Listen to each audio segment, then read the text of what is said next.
Hello, I'm Alex Jones, a syndicated radio and television host based in Austin, Texas. And for many years I've been exposing the criminal activities of the global elite, also known as the New World Order. And this collection of power-mad megalomaniacs has been using a successive string of terrorist events to usher in their corrupt world government. A world government where populations, their own documents show, will be herded into compact cities, will be issued national ID cards, and yes, even implantable microchips.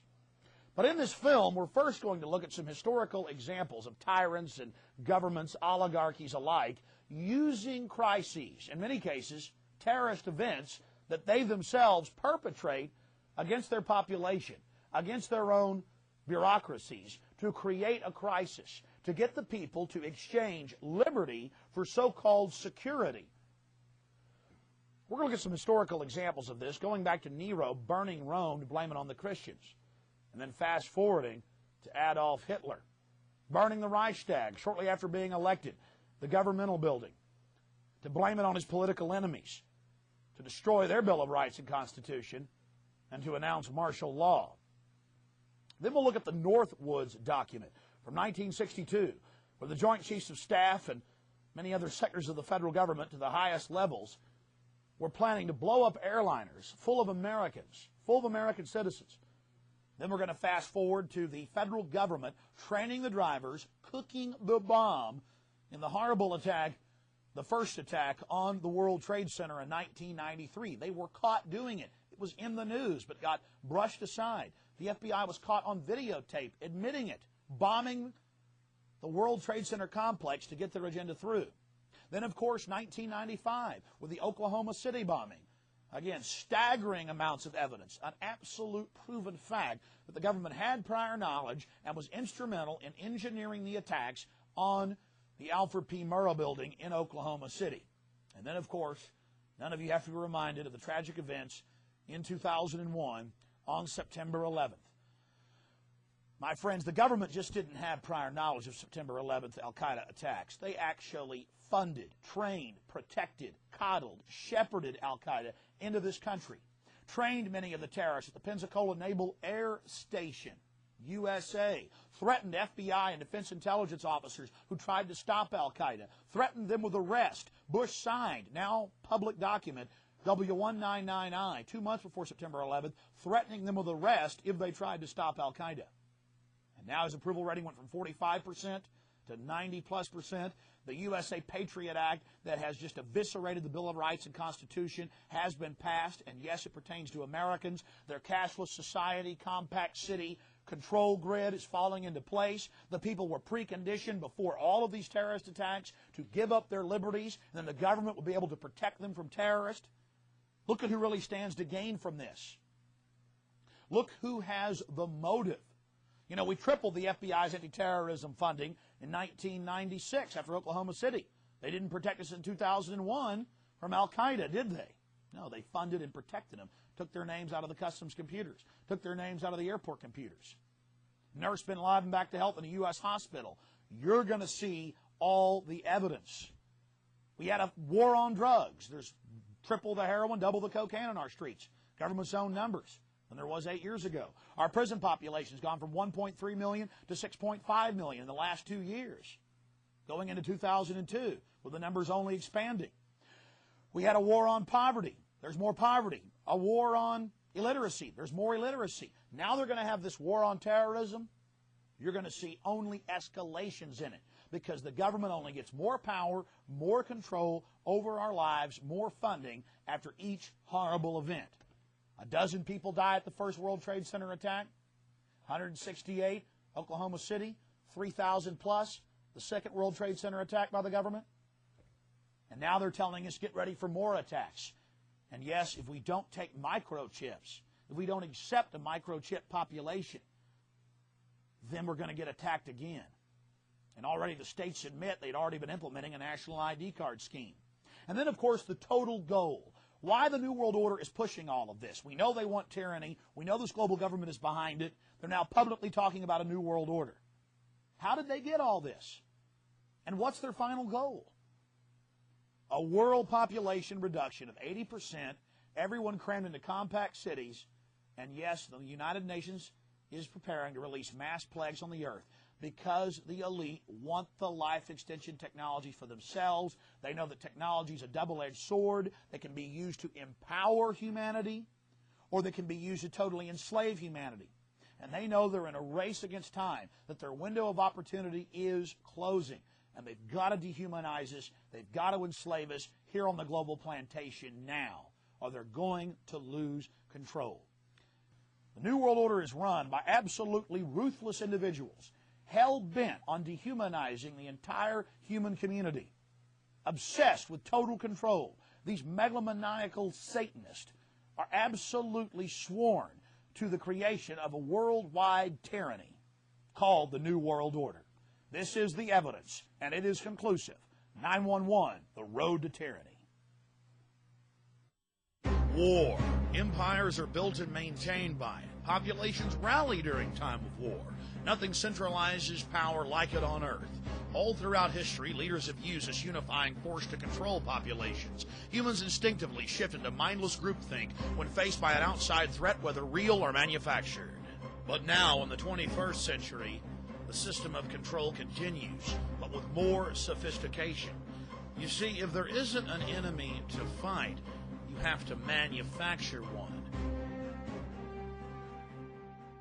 In AD 64, on the 10th of August, Nero, emperor of Rome, set the city ablaze while he fiddled. You see, he had a problem. The Christians were getting too popular.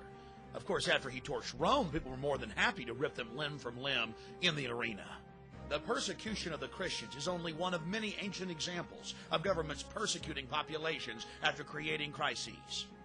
On February 15, 1898, treason was committed by William McKinley's Navy when they blew up their own ship in Havana Harbor to create a pretext for war with the Spanish government. Adolf Hitler had already been elected president, but he wanted to abolish the chancellery and make himself Fuhrer. And to do that, he had to create enough of a crisis to create massive levels of fear in the population so that they would willingly lay down their republic and give it into the hands of this monster.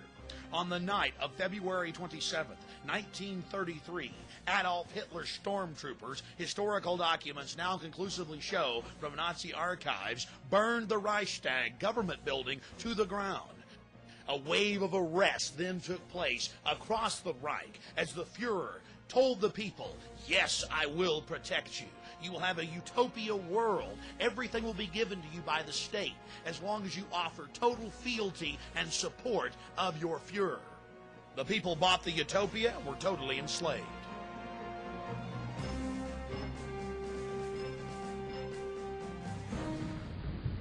Yesterday, December 7th, 1941,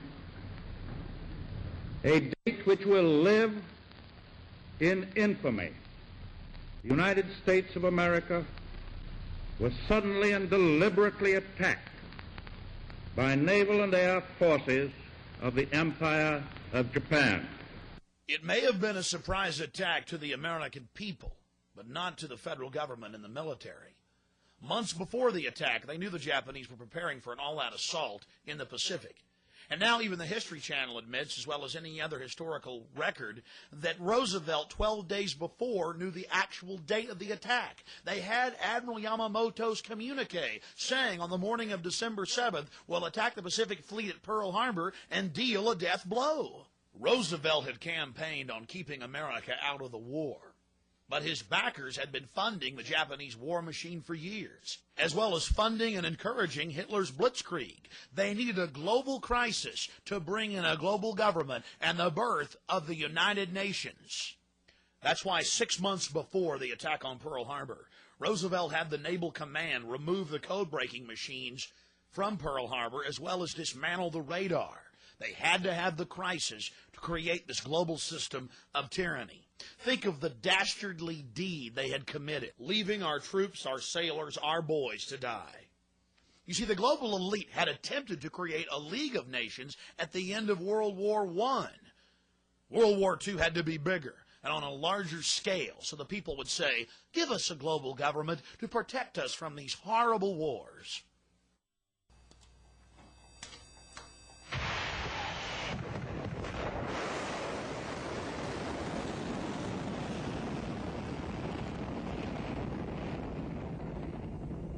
Good evening, my fellow citizens. This government, as promised, has maintained the closest surveillance of the Soviet military buildup on the island of Cuba. Within the past week, unmistakable evidence has established the fact that a series of offensive missile sites is now in preparation on that imprisoned island. The purpose of these bases can be none other than to provide a nuclear strike capability against the Western Hemisphere. In the early 1960s, the federal government needed an excuse, a pretext to invade Cuba. Seldom do we see examples as sterling as the Northwoods document, where the federal government actually put the plan to paper. It was actually carried in published media reports in ABC News and, of course, the Baltimore Sun. The federal government proposed blowing up airliners full of Americans, saying that casualty lists in U.S. newspapers would cause a helpful wave of indignation. The mad general, the architect of this plan, was General L.L. Lemonster, Chairman, Joint Chiefs of Staff. He got approval for his Faustian plan all the way up to the Secretary of Defense. President Kennedy was not amused. In the plan, they elaborated on how they could bomb Washington, D.C. and blame it on Cuba. Attack Marines at Guantanamo Bay using U.S. Army soldiers dressed up as Cubans. Or, they said, just like the sinking of the Maine to get into the Spanish-American War, we could blow up a ship again. Here they are admitting the problem-reaction solution system and how effective it is to motivate the American people to get them behind a war, a nuclear war with Cuba and the Soviet Union. And you didn't believe that the government was capable of hijacking its own aircraft and killing its own citizens. President Kennedy had always been a servant of the elite, but he was so shocked by the Northwoods document that he signed Executive Order 11110 shortly before his death, announcing that he would abolish the Federal Reserve System. He also began to pull us out of Vietnam and signed an order to abolish the CIA. It was at that point that he was assassinated. You see, he had decided to be a leader of the people, to defend their interest, and the New World Order couldn't allow that to happen.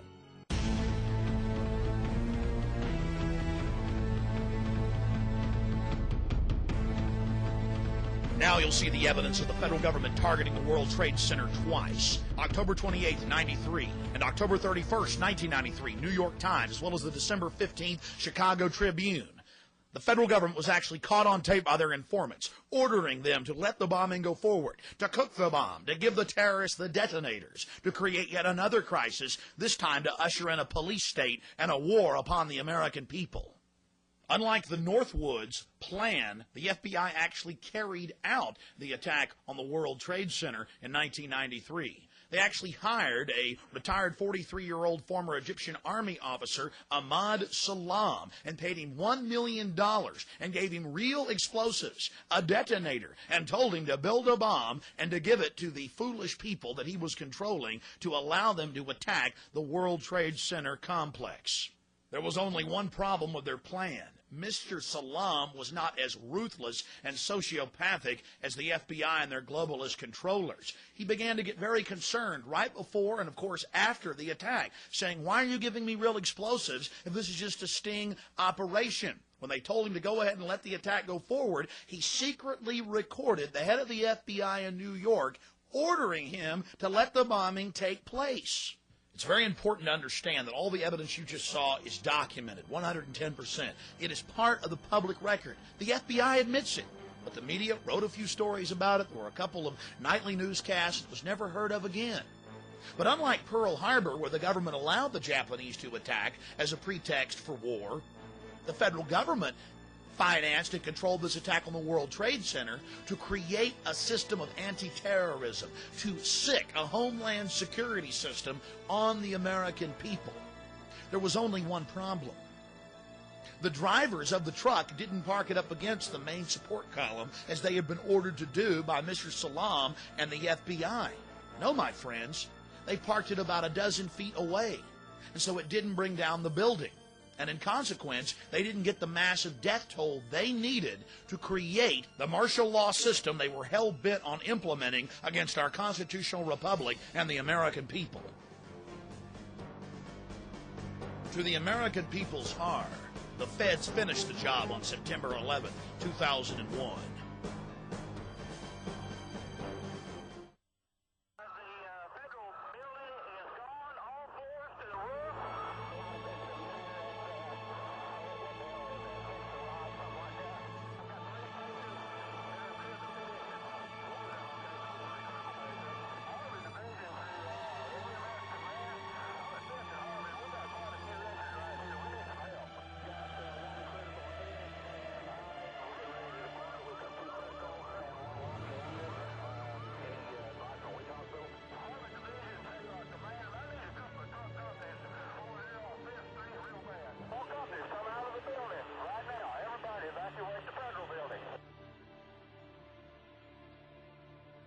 April 19th, 1995, in downtown Oklahoma City, multiple bombs ripped through the Alfred P. Murrah Federal Building.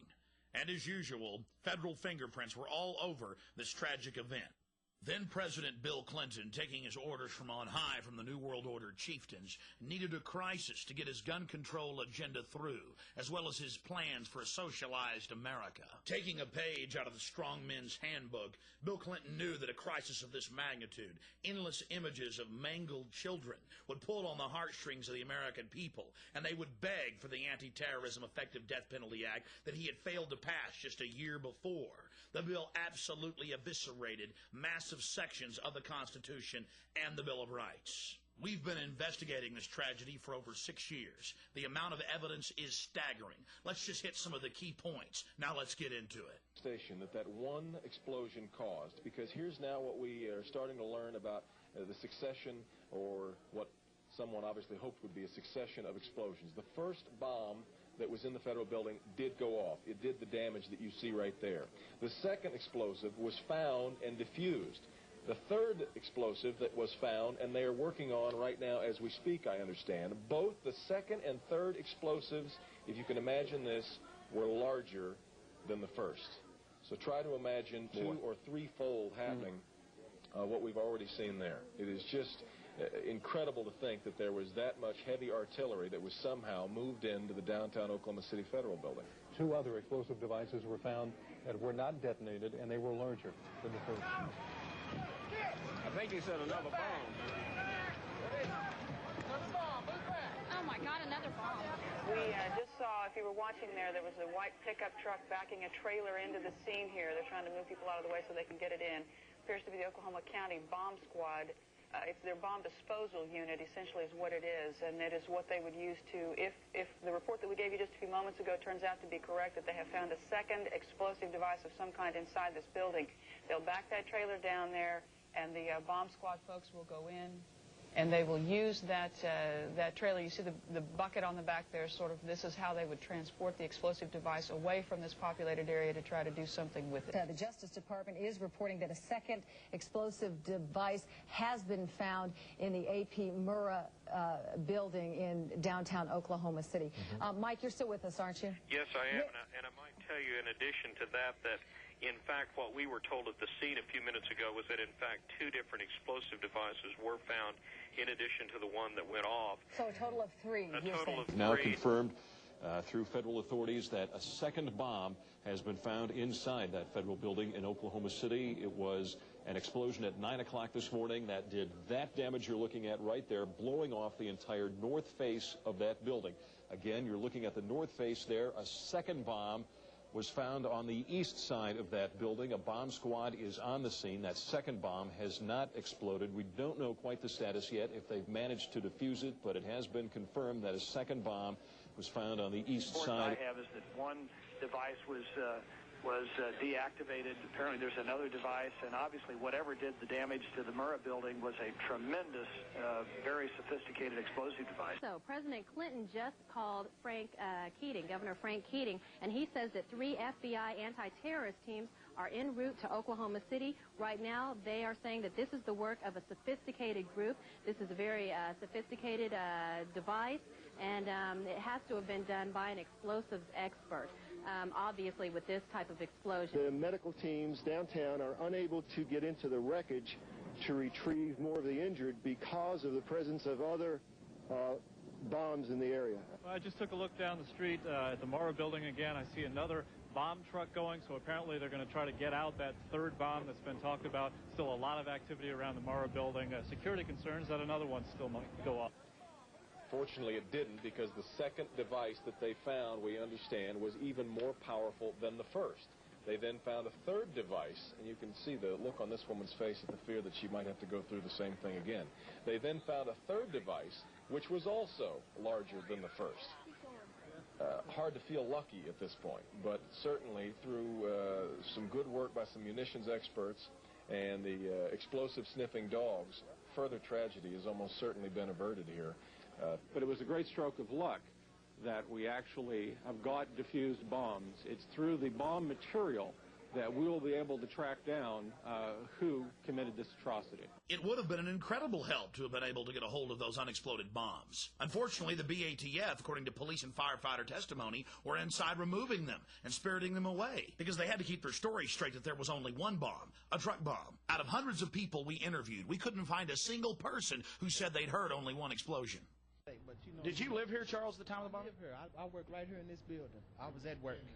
At work. Did you feel it? Yeah, I thought this building was blowing up. How many blasts did you feel? 2. And how far apart were they? Oh, probably about boom, and then it's boom.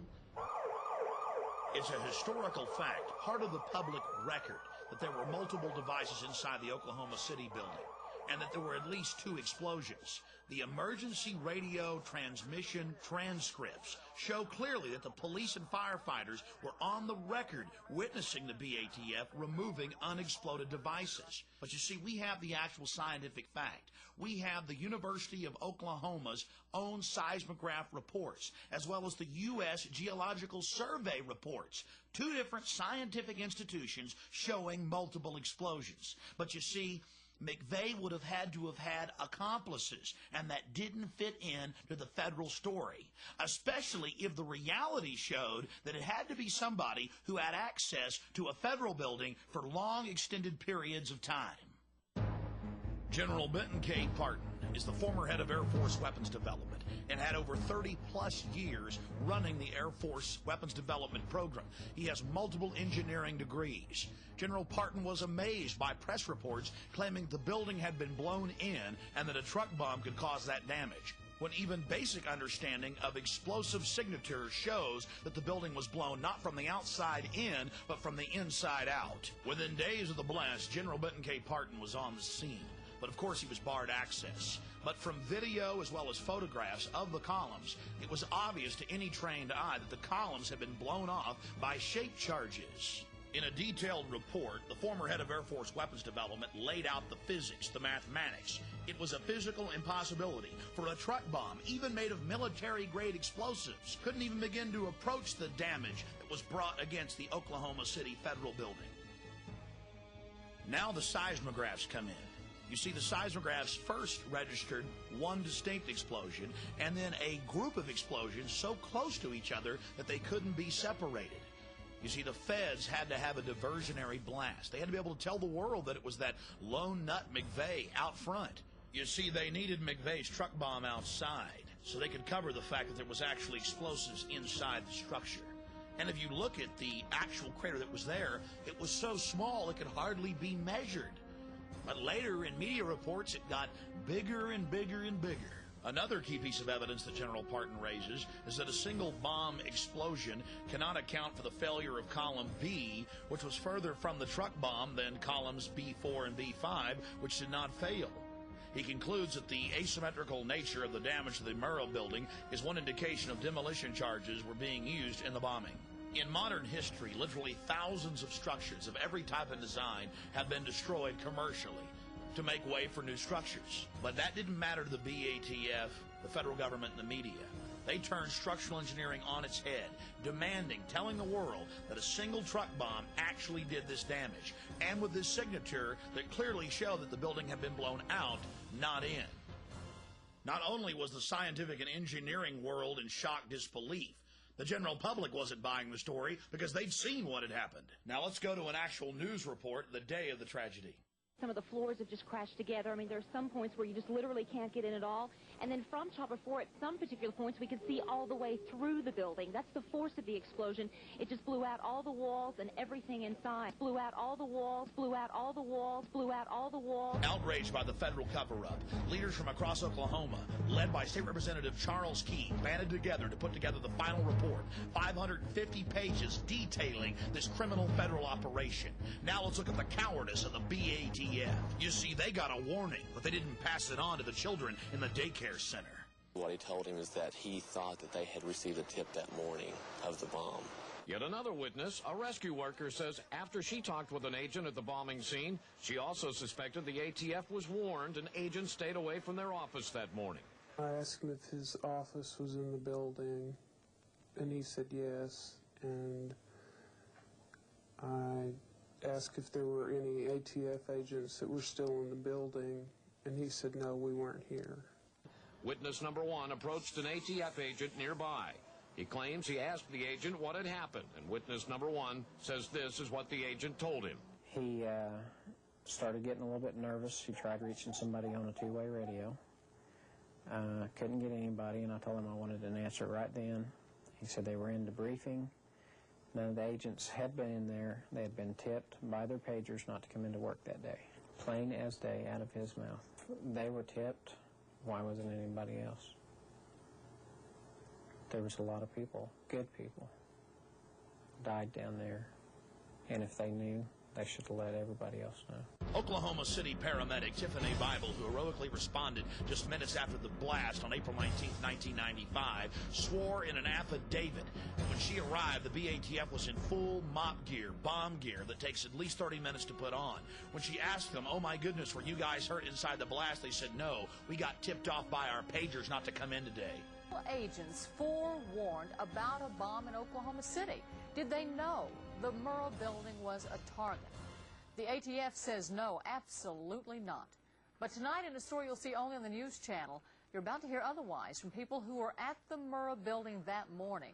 We're asking simple questions and we can't get any answers, so it makes us that much more curious, you know. Where the hell were they? The News Channel did ask for a private meeting with ATF officials to discuss the credibility of these witness reports. But the ATF refused, saying they had no more to say on the subject. Lee Harvey Oswald acted alone, and so did Timothy McVeigh in Oklahoma City. So we're meant to believe. But hundreds of eyewitnesses reported seeing Middle Eastern men crawling all over this operation. Let's look at John Doe number 2. Because I sat there and I seen McVeigh was with another person. Do you have any doubt in your mind that there was a passenger in the Ryder truck? That's even more. I have no doubt there was definitely a second person, no matter what. There was two people in this vehicle. John Doe number 2, and there was a $2 million price put on his head, and now they're saying there's no John Doe number 2. And our witnesses picked out of photo lineups. The News Channel shared the information and surveillance tapes of this man with the FBI. They've had some of that material long before our reports went on the air. In the building, and I looked out the window, and I seen a driver's truck, and I seen a man get out of the driver's truck. She was just 10 feet away from the man depicted in this sketch when he stepped out of the Ryder truck. He was olive complexion, and he had black curly hair. He was wearing the baseball cap, but his curls were sticking out of his head. He was short in the back, but you could still see the curls in his hair. He was not American. He was foreign. You can tell by his skin, his face, the way his face was. We asked FBI Dan Vogel if John Doe number 2 is still part of the investigation. Does he exist? The answer, yes. The FBI is still trying to locate and identify John Doe number 2. The man in our reports is Iraqi. Today, the FBI says they are not pursuing a Middle Eastern connection. This doesn't mean it has been ruled out. That could change tomorrow. State, local, and federal police around the country actually detained dozens of Middle Eastern men trying to exit the country. Former Iraqi Republican Guard officers like Al Husseini Hussein. Despite all this evidence, the Clinton Justice Department said, release them. We don't want to talk to them. There is no Middle Eastern connection. In the making of this documentary film, our team has interviewed scores of former FBI agents, current FBI agents, police officers, detectives who were on the scene and who worked the case. They arrested members of the Iraqi Republican Guard while trying to flee the United States. They would open up their bags and find blue jogging suits, bomb-making materials. They would try to hold them, try to charge them. They could have convicted them in front of a jury, according to my sources. But Bill Clinton demanded their release. Later, I interviewed David Shippers, the man that impeached Bill Clinton, that brought down the mob in Chicago. And David Shippers stated that the Oklahoma City bombing team was the same people involved in the World Trade Center attack on September 11th. And guess what? Al Husseini Hussein was actually working in the Boston airport. It's amazing. Now we see the grand plan of the feds. These people are actually working for them. All the evidence shows. And the details are chilling. We'll also focus on surveillance cameras that caught the bombing on tape, and maybe the men behind the bombing. The News Channel has new information tonight that there's a chance surveillance tapes could be the smoking gun evidence. Now, we asked candid questions in a rare face-to-face meeting with ATF officials close to the investigation. We learned that video collected from downtown businesses the morning of April 19th may someday be played before a jury. Officials won't say who or what exactly is on the tape. However, numerous sources have confirmed the tapes exist and that they reveal more than one bomber.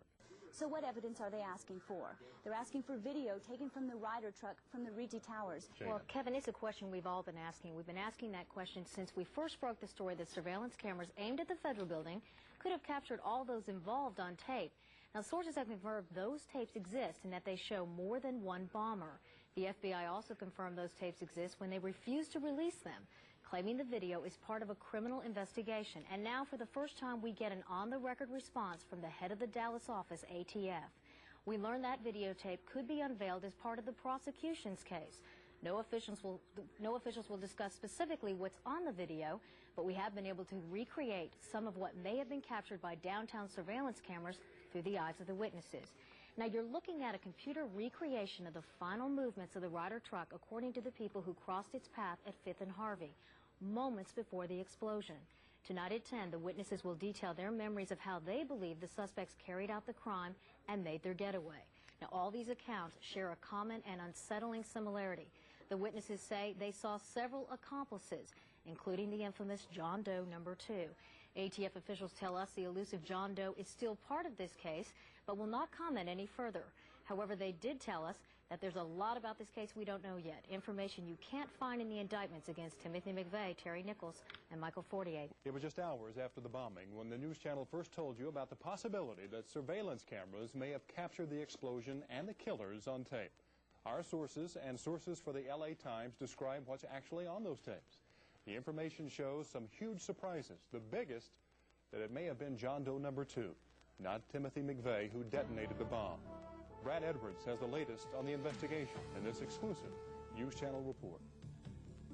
Our new information comes directly from a source that has seen parts of those surveillance tapes. It also comes from reports now in the Los Angeles Times. But perhaps the biggest surprise is contained in the News Channel's own information.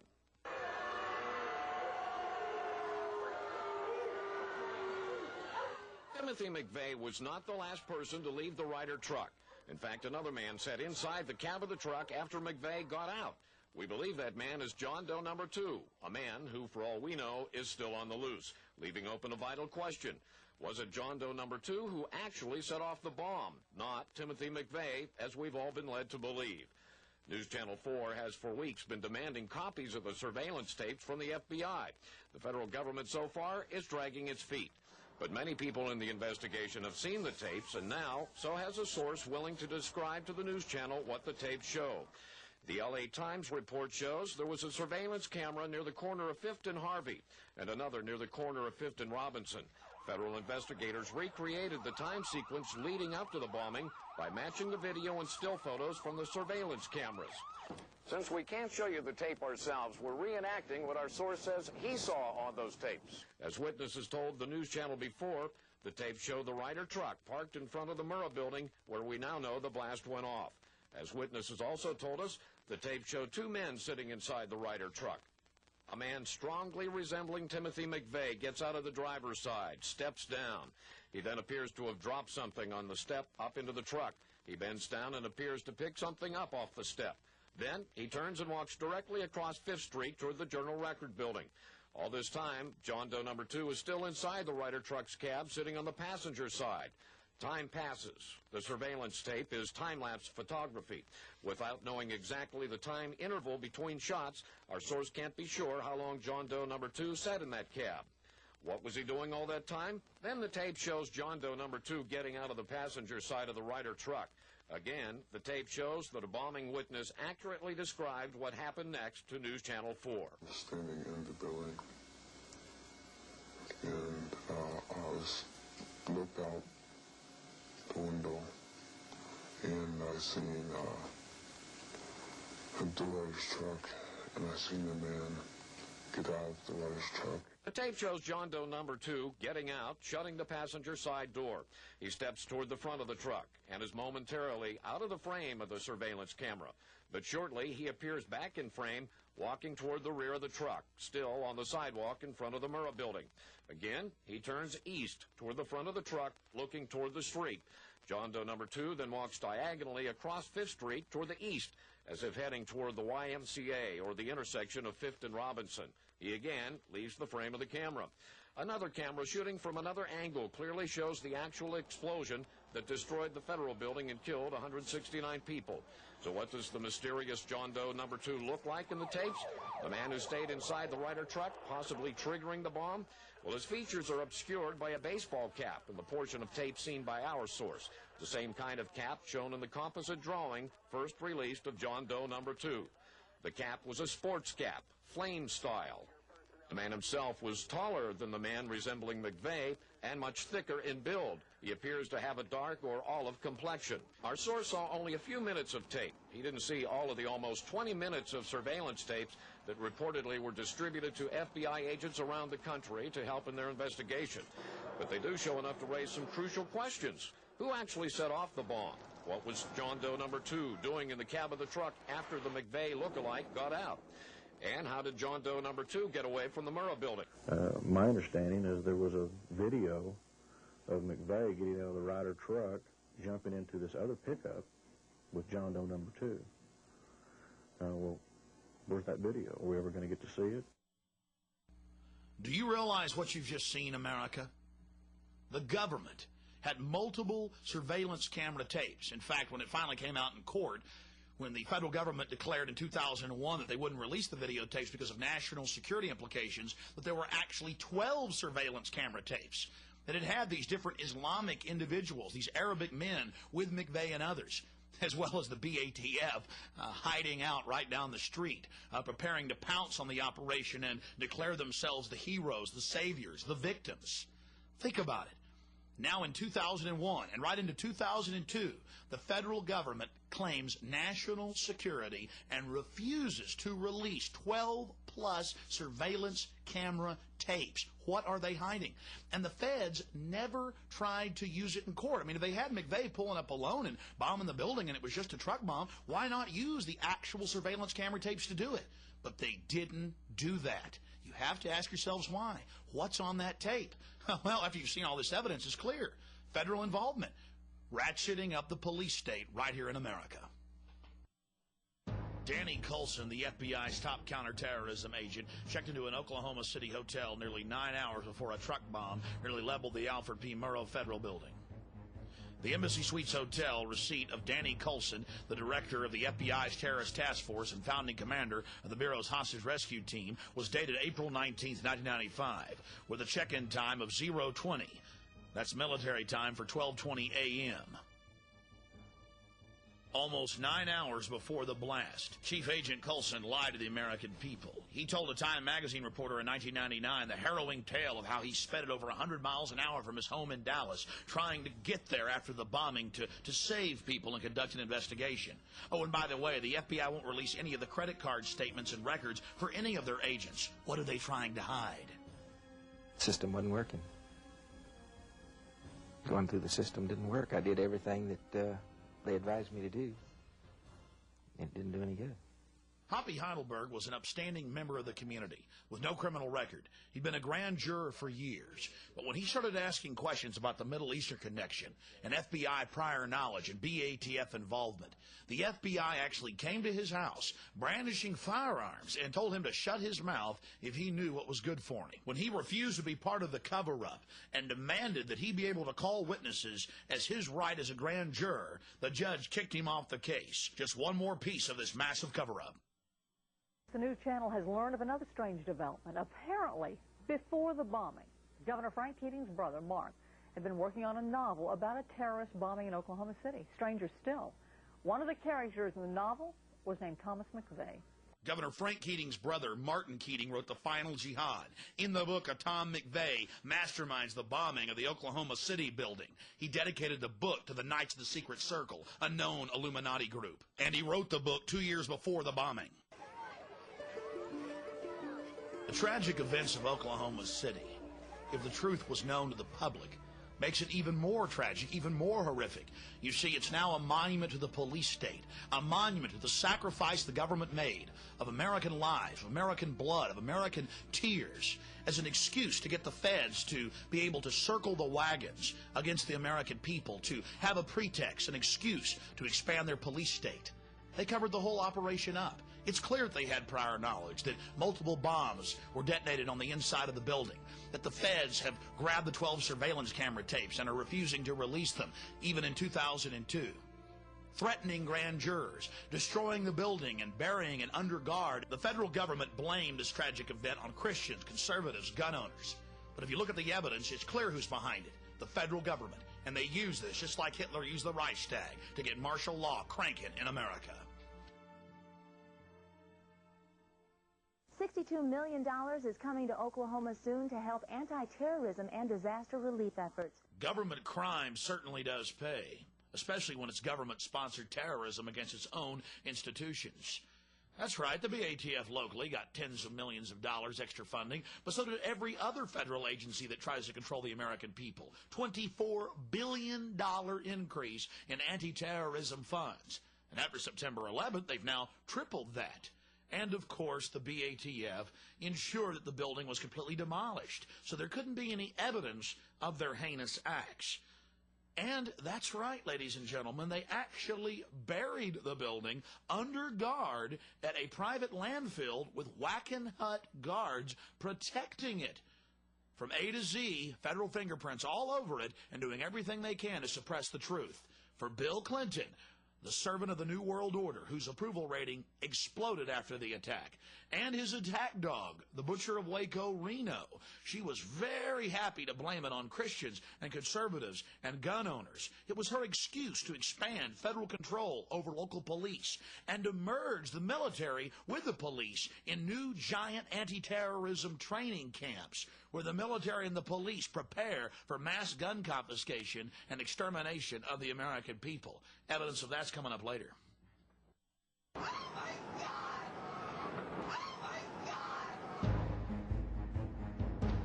You've seen the evidence of government-sponsored terrorism throughout history. Now let's take a closer look at what happened on September 11th, 2001, and how it's being used to usher in a new world order. What is at stake is more than one small country. It is a big idea, a new world order, where diverse nations are drawn together in common cause to achieve the universal aspirations of mankind: peace and security, freedom, and the rule of law. Out of these troubled times, our fifth objective, a new world order, can emerge. Now we can see a new world coming into view. A world in which there is the very real prospect of a new world order. The Council on Foreign Relations, known as the CFR, an organization publicly sworn to destroy American national sovereignty and usher in a tyrannical world police state, could not contain their glee on September 12th, the day after the tragic attack. They announced their New World Order. There is a chance for the President of the United States to use this disaster to carry out what his father, a phrase his father used, I think, only once, and hasn't been used since, and that is a new world order. There it is, the CFR actually admitting that this crisis was helping them to bring in a new world order, global government. And how would they get that job done? You see, for decades, going back to Jimmy Carter and Brzezinski, the national security advisor, they had been breeding, creating these terrorist organizations, funding them and training them to attack America.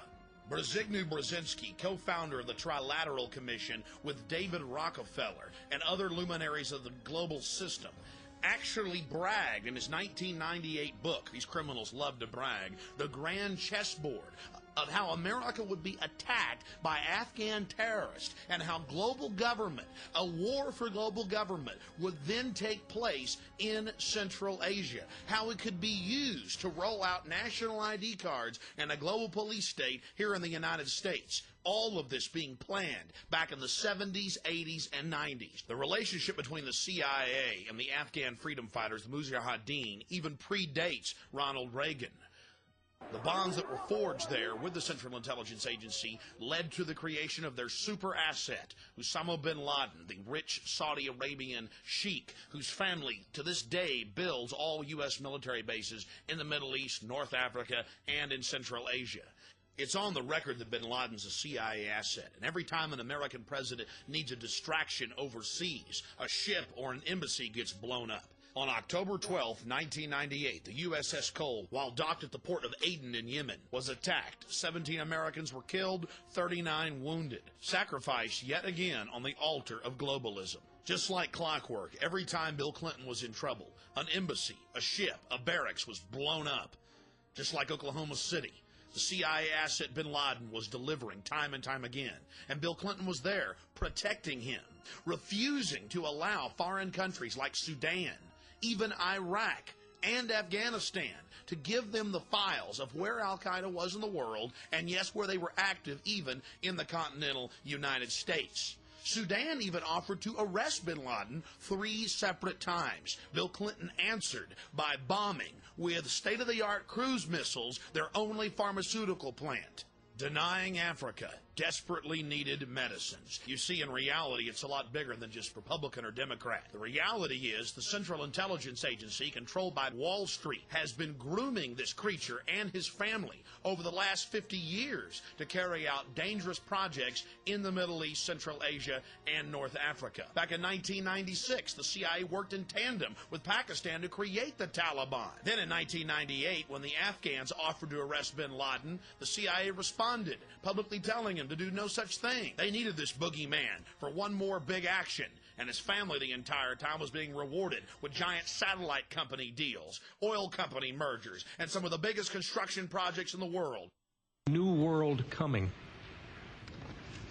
America will become increasingly vulnerable to hostile attack on our homeland, and our military superiority will not entirely protect us.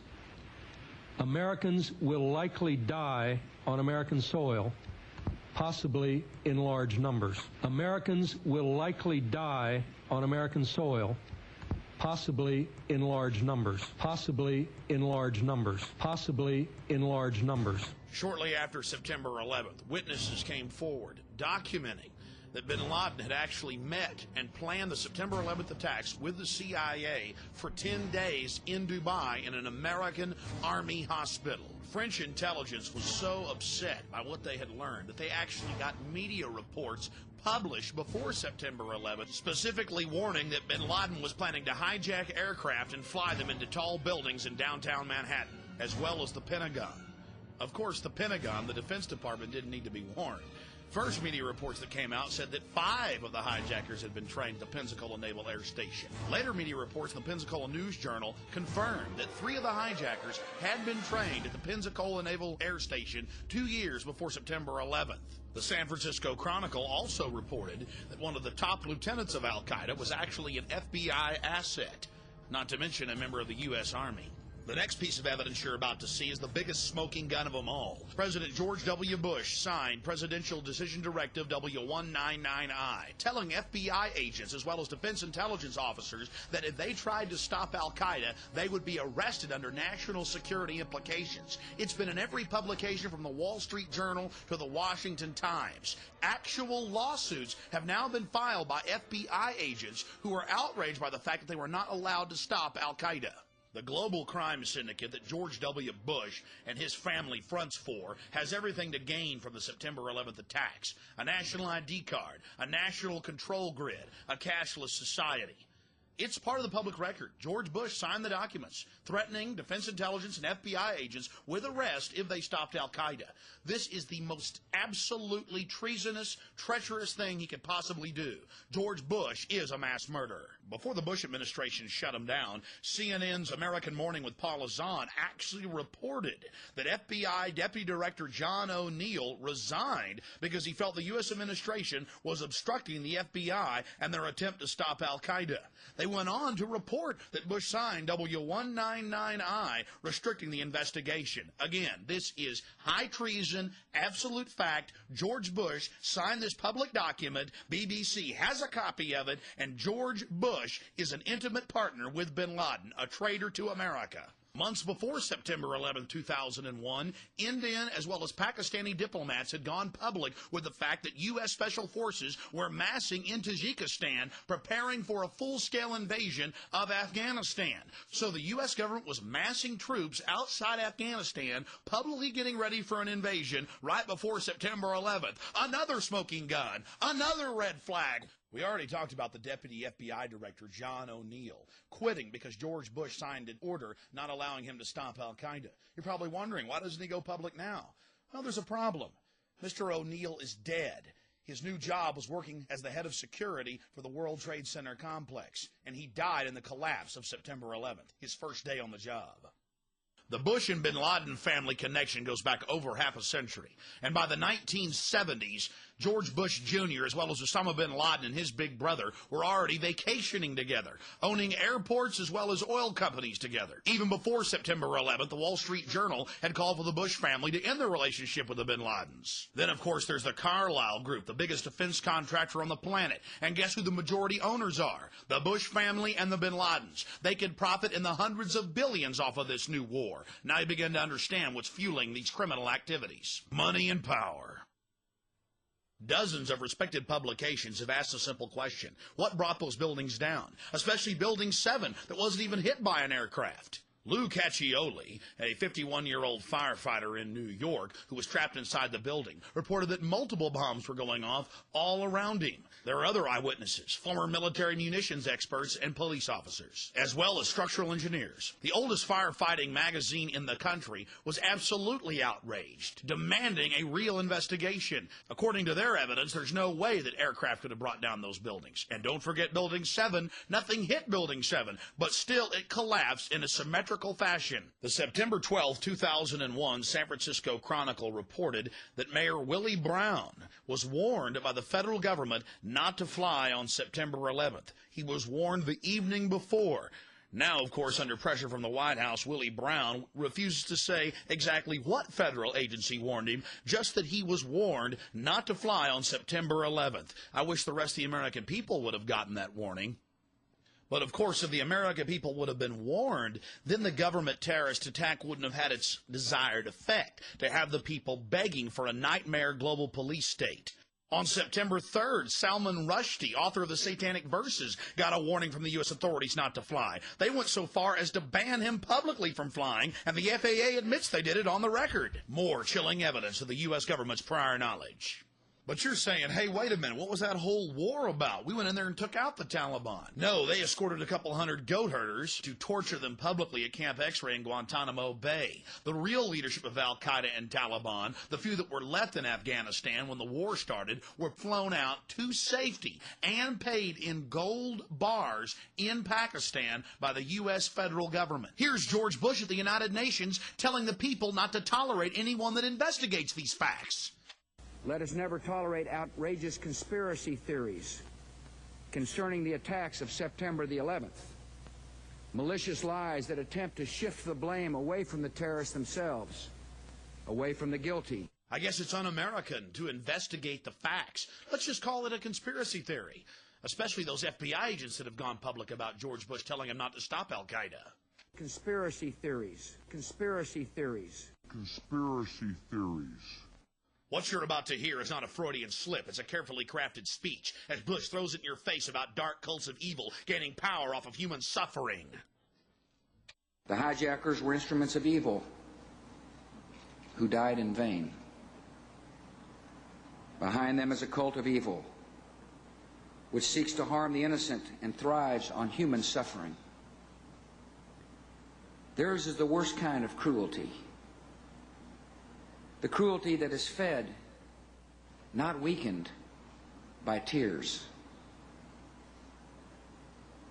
Theirs is the worst kind of violence. Pure malice while daring to claim the authority of God. We cannot fully understand the designs and power of evil. It is enough to know that evil, like goodness, exists. And in the terrorist, evil has found a willing servant. Evil has found a willing servant. Evil has found a willing servant. 5 months before September 11th, David Shippers, the man that impeached Bill Clinton, that brought down the mob in Chicago, was actually getting investigative reporters on the O'Reilly factor warning of an impending terror attack on Lower Manhattan. We'll take you now to an exclusive interview with David Shippers from my syndicated radio broadcast. I began to get information concerning the Middle Eastern connection in Oklahoma City. And we've had Colonel Craig Roberts, who was a detective working the case, on this show many times, a month before the attack, predicting one was imminent right here on this show, and he has all that same information. They actually arrested some of these guys, and the Justice Department in 95 said release them. That's right. And the word's out right even today that they're not allowed to touch them. The Oklahoma City police are not allowed to touch these people. And again, from what I'm understanding, they're up to something again in Oklahoma City. I don't know what it is or what their target is. But these same people are at it again. Now, later you got it from FBI agents in Chicago and Minnesota that there was going to be an attack on Lower Manhattan. Everybody, yeah. I mean, it's everybody, and that's what started me calling.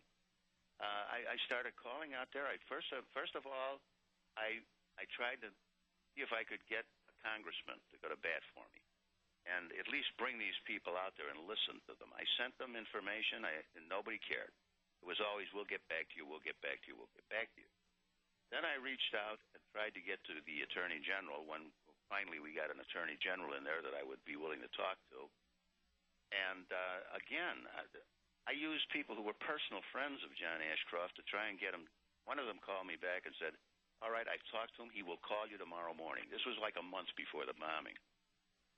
The next morning I got a call. It wasn't from Ashcroft, it was from somebody in the Justice Department. One of his handlers. Yeah, and I started telling him the situation. He said, well, you know, we don't start our investigations at the top. I said, I'd like to talk to the Attorney General because this is vital. And he said, we don't start our investigations at the top.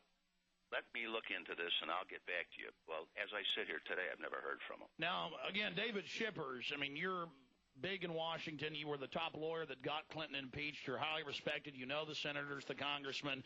You're calling up. You've got these FBI agents and others feeding you this information. They're being pulled off the cases. They're angry. That's even been in the news now from Minnesota and Florida and Illinois. They know what's going to happen. The Sudanese in 96 and 98 tried to arrest bin Laden for Clinton, tried to give us the names of al-Qaeda. Clinton wouldn't take it. Didn't want any part of it. Wouldn't touch it. So we've got all this developing. We've got police officers and FBI on the ground who know who bombed Oklahoma City. They've got them in custody with blue jogging suits and bomb-making components. They're ordered to release them. All this is unfolding. 3,500 to 5,000 Iraqi Republican Guard. We know there's a Saddam-Iraqi connection here.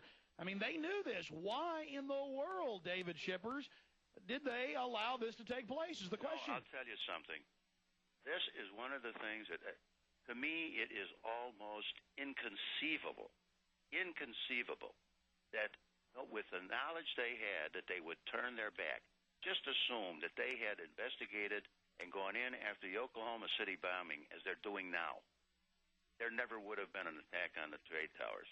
As a human being, as a former prosecutor, as a lawyer, as a guy who represents agents all over the United States, it is inconceivable to me that those bureaucrats in Washington would turn their back on the obvious for their own purposes. And now the World Trade Center complex is absolutely destroyed. Yeah, there's more coming. Now, you say that from your sources, I know you represent a bunch of FBI agents that are hopping mad. You probably can't talk about the specifics. You say you're representing them. Are they getting ready to sue or something? Oh, well, they're hoping to. I don't want to get them in court. I want to get them into the Intelligence Committee, somebody who can go to these, someone who has the authority and the ability to go to the FBI bureaucrats and say, butt out, we're going to do this right. I'm sure you're aware that on History Channel, they've been reporting for years. It's now confirmed that we had prior knowledge of the Japanese attack, and they allowed that to take place. Sure. And now you see the UN empowered, World Court empowered. Looks like the UN's going to get to take over all that oil supply there in Central Asia. The face-scanning cameras were in trouble. Now they're on the fast track. Yep. This has sure brought the police state more funding. Sure has. And I've been saying for years that once you have license, which we've had, the next step is tyranny, and it really is scary. The whole thing is scary. The American people are saying, I want to be safe. And I will, who was it, Ben Franklin said, if you give up your liberties for security, you will eventually lose both your security and your liberties. Absolutely. What was the intel you were getting from these agents? What were they saying? This agent here in Chicago filed the affidavit where he laid out the whole way that the money moves, the way that it's handled, how it comes out of the Middle East into the Chicago area, not only Chicago, but into the United States, how it's covered, how the operatives are covered, and then how the money gets back, how it's transferred back, and where it's kept while it's here. And that affidavit ran like 30 pages, laid it out. And that was the only one. He had to go through hell on earth in Washington. He had to fight like a tiger. Everybody in his own bureau and in the Department of Justice was against him, and still. Now, the FBI agents in Minnesota knew about all this and had the evidence, but they couldn't even get a wiretap or a warrant to search these guys. Exactly. And we're talking about some of the actual hijackers. Exactly. And this woman that was talking to me, she had other contacts who were in naval intelligence and in other areas. And she was reporting that there was one of these terrorists that was involved or connected with the bombing in Oklahoma City was working at the Boston airport. A friend of mine who happens to be an agent had information showing that there were Hamas operatives working in baggage in areas at O'Hare Airport with free access to any part of the airport. But no one would listen. Clinton and his boys didn't want the United States to realize that Flight 800 was a terrorist attack and that the Oklahoma City was a terrorist attack because they didn't want to have to admit that the intelligence of the United States was totally destroyed. Well, Craig Roberts says it best. They wanted to demonize the patriots, the Christians, and create this internal security force to watch Americans because, the precious Arabs, they can't do anything wrong. That's exactly what they started. Remember, I forget what nitwit it was that came out and said, you can really blame some of the Rush Limbaughs and the talk show hosts who are fomenting this terror. Well, that was Bill Clinton. Clinton made that statement. And they had a handy guy in McVeigh. They had a real handy guy. I also know, and I know this through affidavits that I've read, that there were people, eyeball witnesses, who saw the Middle Eastern man running from the scene alongside McVeigh. And why don't the feds just release those 12 surveillance camera tapes if it's just McVeigh alone? Those surveillance camera tapes are going to show that there was a Middle Eastern man running with him. Some of these people who gave affidavits were interviewed by the FBI during the course of the investigation. They were interviewed about the second person they saw, and the agents tried to make them say that the second person was Nichols. Every single one of these people said absolutely not. It was a Middle Eastern type individual. Al-Husseini. Now, listen to this. None of those 302s, none of those investigative reports have ever surfaced. So the FBI comes up with all these thousands of documents that they claim they overlooked, but the key ones where they tried to get them to say it was Nichols never surfaced. What were they saying about the attack on Lower Manhattan? The original report that I got was that that they had arranged for 3 attacks on the United States. 1, they were going to take down an airliner. 2, they were going to attack a federal facility in the heartland of the United States. First one's TWA, Oklahoma City, in reverse order, and then now. And the third one was going to be a massive attack in Lower Manhattan. The original plan was a suitcase tactical nuclear weapon. The people that I was talking to were very, very, very credible people. And, Okay, here's the bottom line question. You're getting intel, attack on Lower Manhattan, third big attack. What did you say? I mean, who did you talk to? I mean, we know you tried to get to the Attorney General and I tried others. to get to the Attorney General. My first move was to go through some of the people I knew in Congress to see if I could, somehow, because I was working on a two-front. It was really a two-front war. On the one hand, I wanted to get someone to listen to Jana about Oklahoma City, and what was coming up, what may be coming up. On the other hand, I was trying to get somebody to understand that Hamas has infiltrated the United States. I tried the House, I tried the Senate, I tried to get to the Department of Justice. The very people that put up roadblocks on the attack against the terrorists under Clinton are still there. And they still constitute almost like a moat between the people with information and the people who should hear the information. So when you're talking to these Justice Department people and folks in Congress trying to give them all this information, what do they say to you? They say, oh, my, that's wonderful. Yeah, we'll get right back to you. I have never got a call back. When I was on a radio program out east, out in Pittsburgh, and I hinted at this. I just hinted that the FBI was sitting on information when they should have been sharing it with others, and as a result, there was a breakdown in intelligence. The next morning, I got a call from the office of the Speaker of the House, who happens to be an Illinois Republican. Hastert, right. And they said, we understand. They hadn't heard the show, but they said, we understand you've got some information, et cetera, et cetera. I said, yes, I do. I would really like to share it with somebody. I have at least 2 and maybe 3 witnesses that should be subpoenaed to come out there and testify in executive session and tell you what I was talking about. Okay, we'll get back to you. That never heard again. A couple of days later, I got a call from the Senate Intelligence Committee. We hear that you've got information, et cetera, et cetera. Yes, I have information, and I'd be perfectly willing to bring it out to you, or I'd be perfectly willing to have my witnesses go in there and testify, but they have to be subpoenaed. Okay, we'll get back to you. That was last week. I still haven't heard a word. I talk to people like you who are in the media, people who are really well aware of what's going on, and they cannot believe that this can happen. Strangely enough, the one people that I haven't heard from is the FBI intelligence people.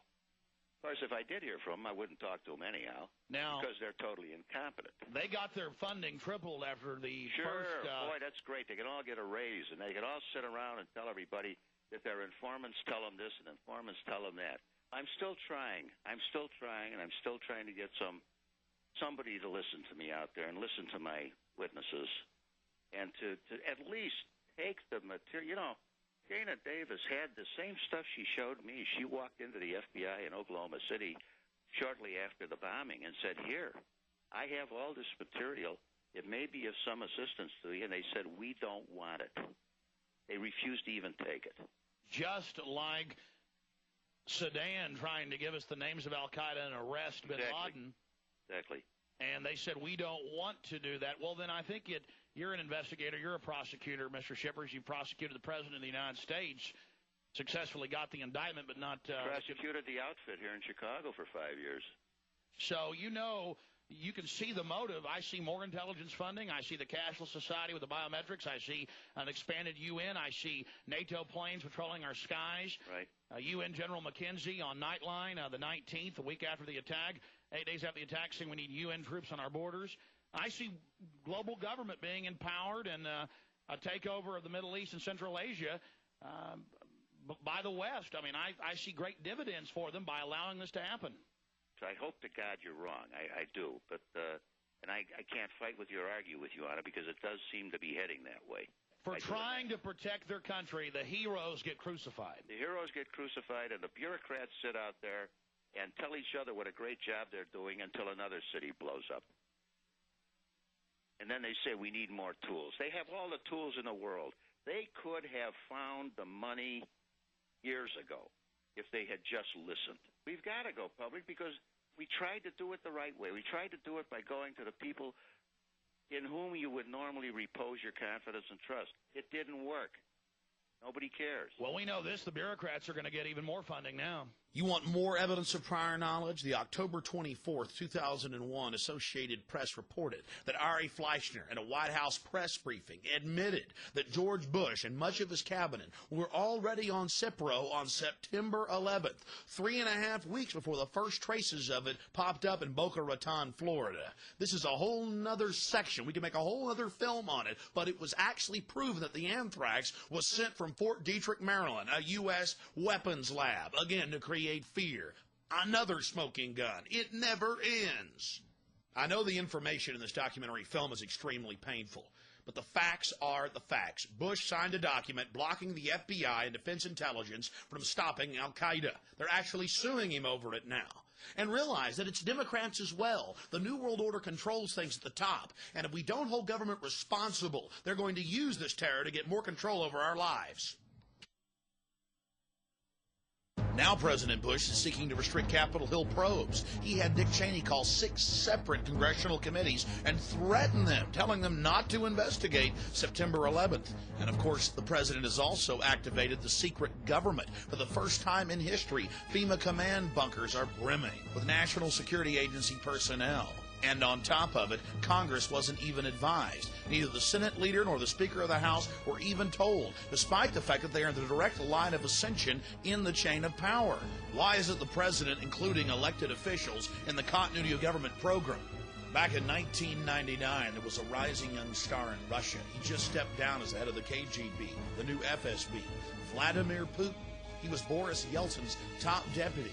But how was he going to get into office when the polls showed the people didn't want him? Simple. He was caught blowing up 3 separate apartment buildings. That is, members of the FSB were, with explosives. Moscow police actually arrested them. Now in 2002, members of the FSB, the Federal Security Bureau, have gone public with the information, as well as explosives experts. And Vladimir Putin's best buddy, Boris Berezovsky. They seized his media empire when he reported the facts. Again, Moscow police, back in 1999, actually caught members of the FSB planning the bombs in a 4th building to create fear throughout the population. Now other top government officials have gone public, saying that they knew the government was actually preparing to bomb buildings in 1999 as a pretext for control. And now they're actually seizing the videotape that proves it when Russian journalists, as well as Russian politicians, try to bring the film back into the country. So, carrying one of them terrorist manuals, are we? It's Ashcroft standing over Uncle Sam reading a book that says the Bill of Rights. Sounds like a joke, doesn't it? You're about to see the evidence. It's actually the facts. They're teaching police that if you read the Bill of Rights, you're with the terrorist. What has America come to? We're becoming more and more Sovietized every single day, and our new gracious homeland leader is George W. Bush. It's a sick joke. Who really stands to gain from this terrorism? The evidence is clear. The forces of the New World Order. Now let's talk about terrorism. Let's talk now about terrorism and about those who see violence against innocent civilians as a legitimate means, in their view, to achieve their ends. This new law that I signed today will allow surveillance of all communications used by terrorists, including emails, the internet, and cell phones. The answer is yes. It's a war we have to win if we're going to protect the people of this country. I think the real issue is, what do we sacrifice, what do we give up in the process? So there is going to be a continuing trade-off between security and liberty and freedom going forward in the 21st century. Security is having this discussion right now with the political leaders, and we're probably going to be asked to do some things that many people might not like, because it's going to call into question some of the freedoms that we have had. Politics of terror. In the 20th and 21st century, inspection of any major terrorist event reveals that it is actually governments financing terrorist organizations to get a desired political outcome, to condition their population to accept higher levels of control.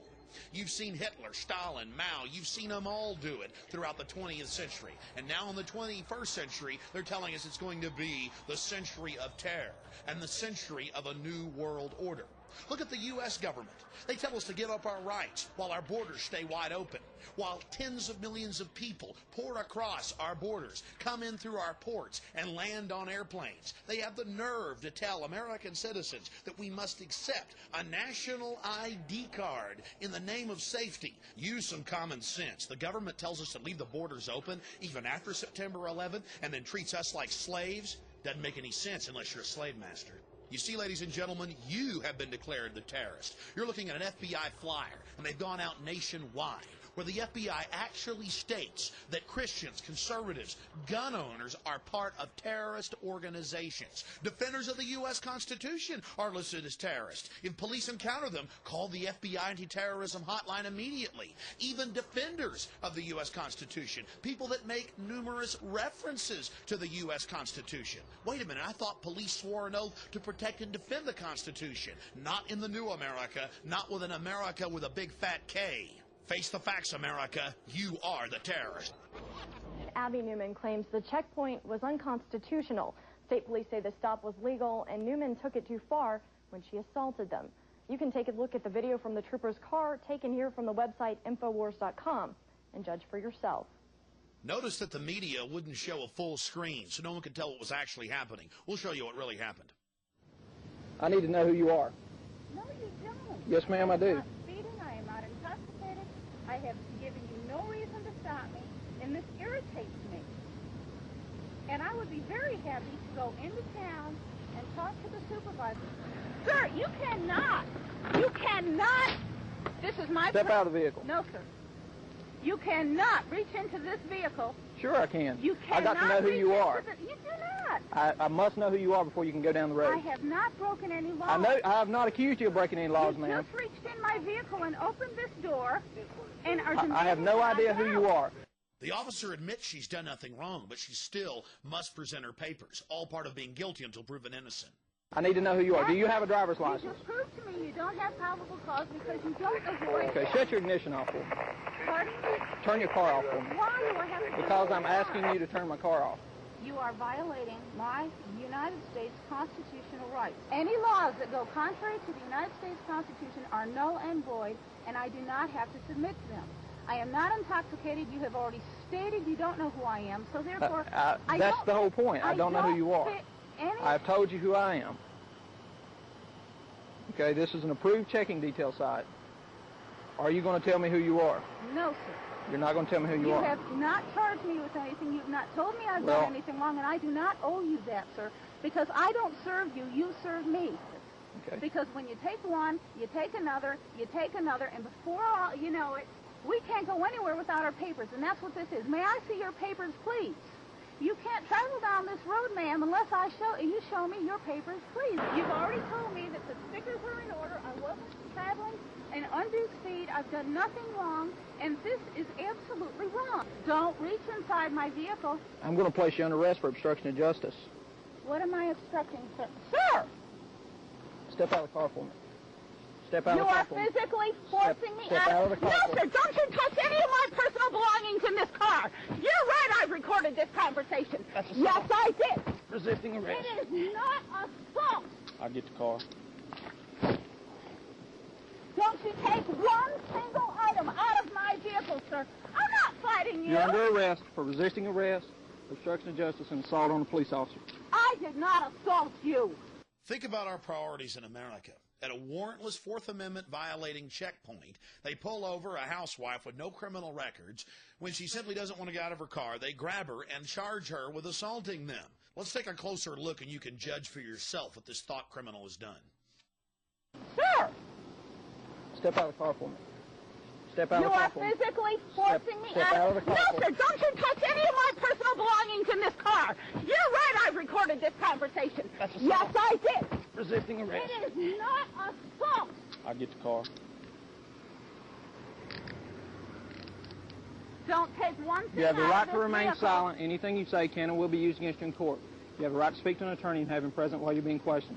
If you cannot afford to hire an attorney, one will be appointed to represent you without any cost to you before any questions if you desire one. Do you understand those rights as they've been read to you?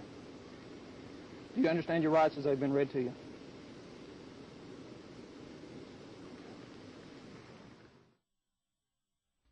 They're not concerned with our borders being wide open. The tens of millions of containers coming in each year that aren't even searched. No, they're worried about a woman on the side of the road and what she's reading, what she's thinking, what she's doing. This is the first-generation thought police right here in the United States. This type of activity is totally un-American. These officers should be ashamed of themselves. I want to see it there now.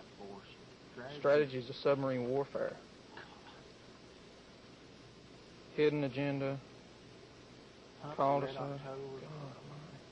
Man, she's into this weird crap. Power Plays, Ruthless.com, The Bear and the Dragon, Patriot Games.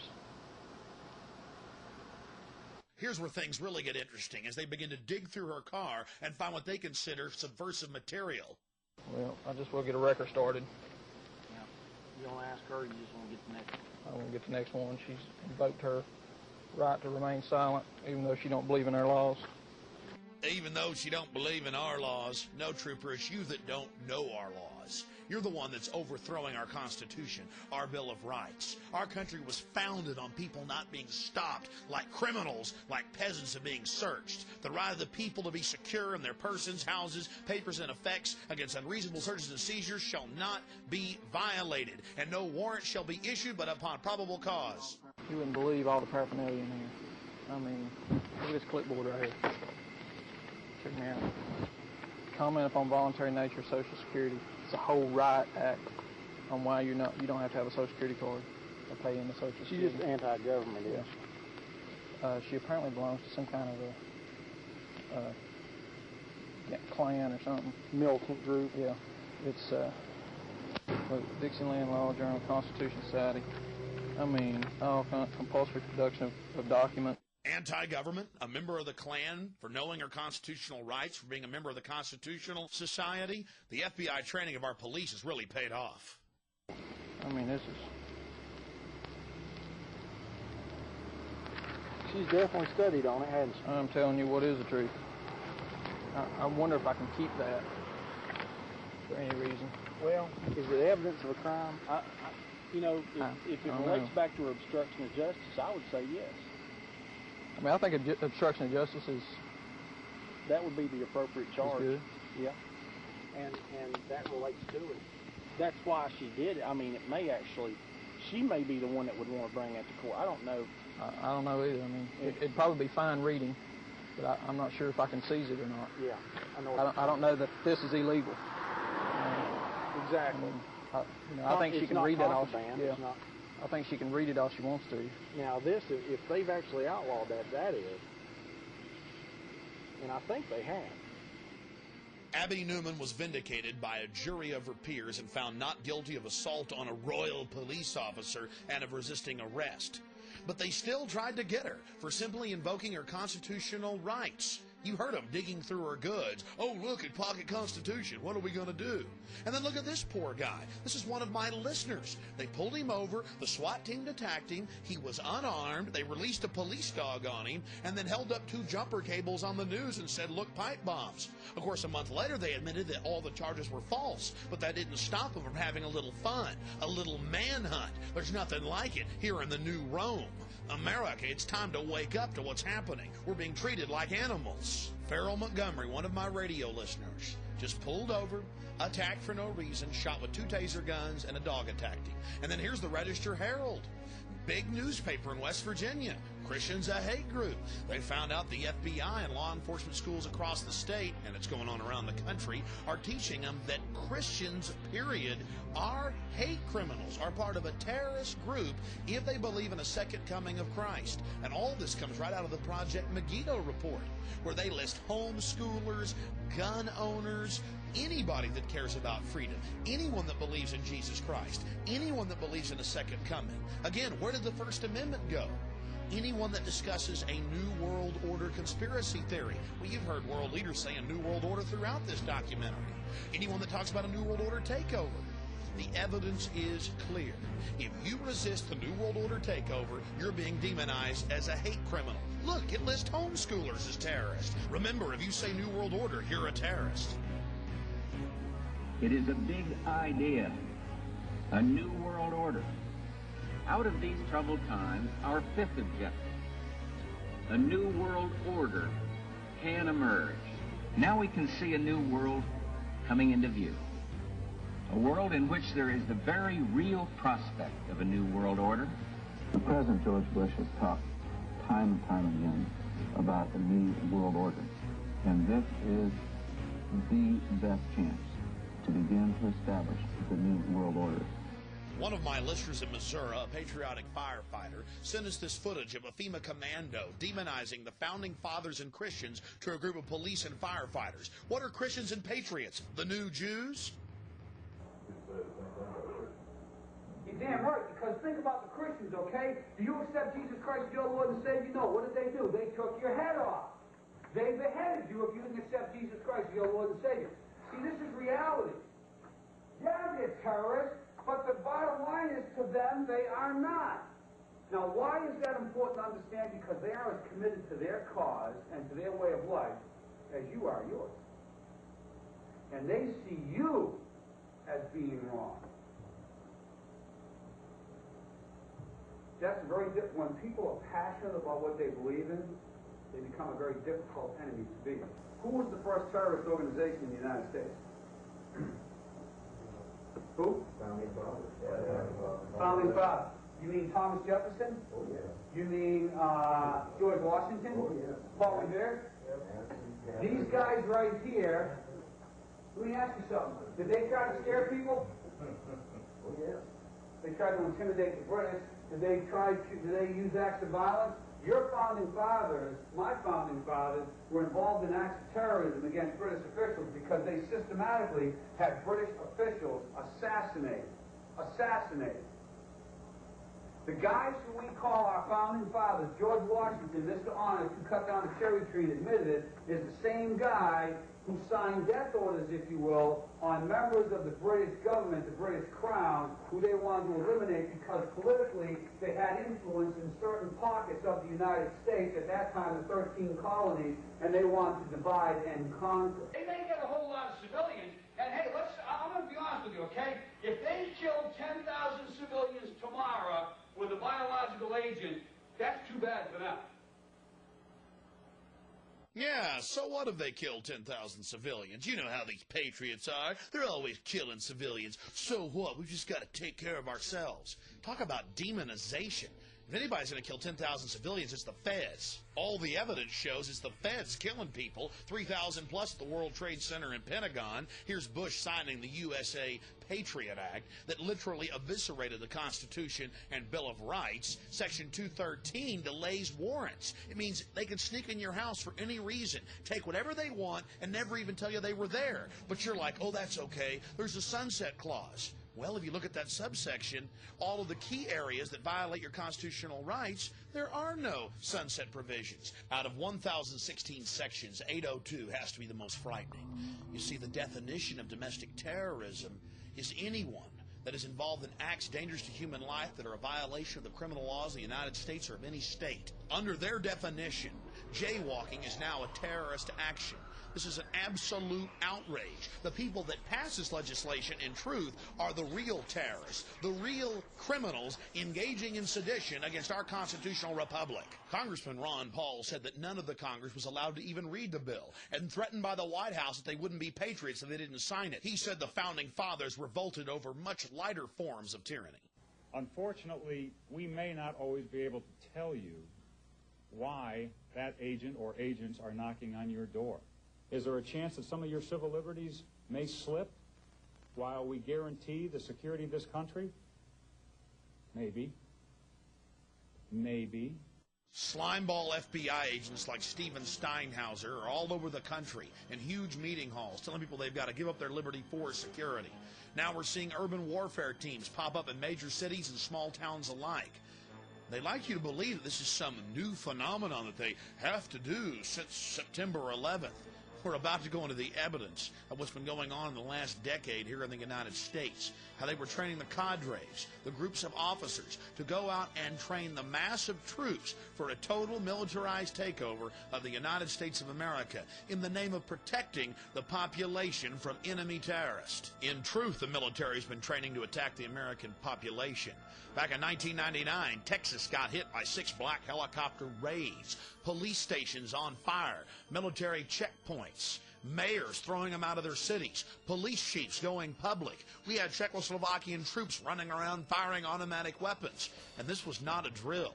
This was to condition the public, to acclimate them to accept the military with foreign troops working with our local police. You're witnessing actual footage of Delta Force troops, U.S. Special Forces with Czechoslovakian troops running around in downtown Kingsville, setting fire to local structures. I thought black helicopters didn't exist. From Fort Bragg? Yeah. Delta Force? Yeah. Looking out your window and seeing unmarked helicopters and troops dressed in ninja black suits with assault rifles, it's kind of spooky. But that's the point of the operation. It's to train the public, the police, and the military that all of this is okay. The military can engage the population. Now, here's the mayor of Port Aransas, and he was extremely upset. Then we'll talk to a police chief of San Antonio. Nobody wants to get in their business, but we ought to be able to answer questions, especially when they're, flying at dangerously low levels and alerting the citizenry. The chief of police of San Antonio refused for 2 years to let Delta Force take over the city. When he refused, they just did it anyway. They don't care about local authorities. Approached me and get me to change my mind. Well, then, when we said no, then some elected officials were contacted to bring pressure to bear. And then offers were made to give money, cash money, to elected officials' charities if they could get us to change our minds. I mean, as one of my deputy chiefs said, in some circles that's called bribery in and around the San Antonio area, but we're not allowed to do them here. Next, I'm still getting contacted by various officials. I mean, they never would take no for an answer. So they weren't respecting your jurisdiction? They were not respecting our jurisdiction. I don't think they respected our decision to go into predominantly minority areas of the city where we had vacant warehouses and buildings and try to do those types of exercises at those locations in the middle of the night.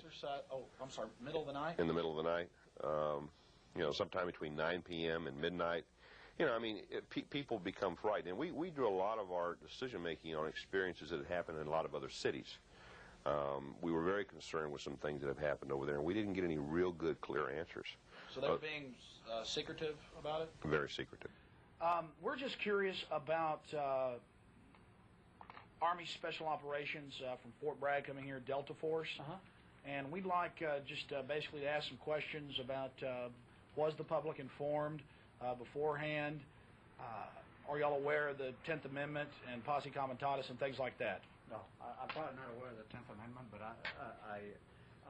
I made the decision not to inform the public. He made the decision not to warn the public or the emergency managers or the police when 8 black helicopters slammed into the town. Here's the chief of police in Alice admitting foreign troops. Government is training other so-called friendly countries, or? They are training friendly countries, and I'm not at liberty to give you their names, but I know that they are. And they were there in Alice, or a couple weeks ago. There were some present, yes, sir. The foreign troops were there. Now the NATO aircraft are in our skies, and they get to burn out police stations 3 days after the police pull out. It had to be a proper spectacle for the old folks home across the street. Foreign troops burning out police stations. But that's okay, because it's just for fighting foreign enemies. Well, here's actual footage from Fort Hood, Texas, as the BATF, the gun confiscators, train with the Green Berets for an assault on the Waco compound, the wooden church full of men, women, and children, violating every canon of a free society. The military, with the state police and the BATF, assaulted the Branch Davidians. And then, of course, on April 19th, they actually burned the structure down, full of men, women, and children. The training, the assaults on the population have been going on for over a decade here in the United States, and the death toll is climbing. What's happened to our special forces? What type of cowards have they been twisted into that they go out and attack American citizens, wooden churches full of men, women, and children, and then slough it off as if, oh, well, they're just a bunch of cult members? Whatever happened to live and let live? And whatever happened to the federal law barring troops from assaulting civilians? Whatever happened to the 1878 law, Posse Comitatus? Unfortunately, it was flushed down the toilet a long time ago. Well, here we are in Northern California in Oakland, and Marines have come in for Operation Urban Warrior, what should be deemed Operation Desensitization of the Population. And they have their role players, they have their fake camps set up, you name it. We're going to take you in and show you what's happening. Attention, attention, attention. American forces are here to help. Remain calm. We will not tolerate civil disobedience. Attention, attention, attention. American forces are here to help. Please remain calm. We will not tolerate civil disobedience. I've made 2 documentary films about the police state and been to dozens of these military training operations where they hire hundreds of role players to beg and scream, "We're Americans, please don't put us in camps, don't take our guns."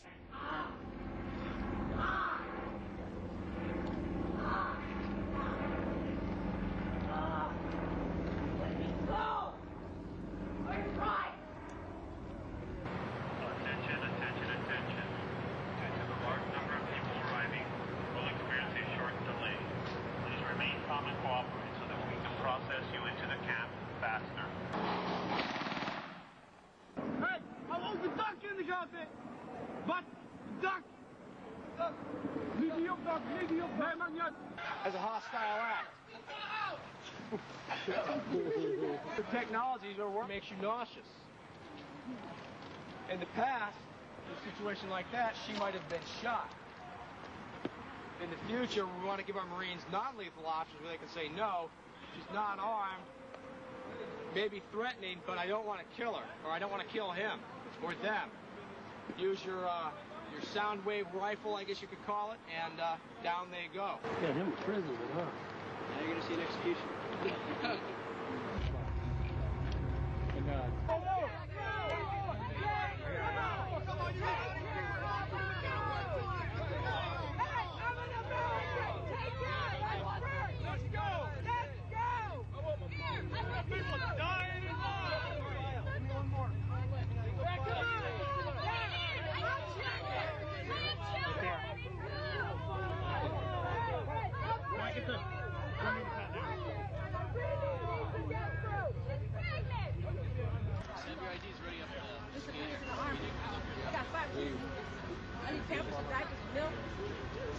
Okay, these guys have plastic handcuffs available.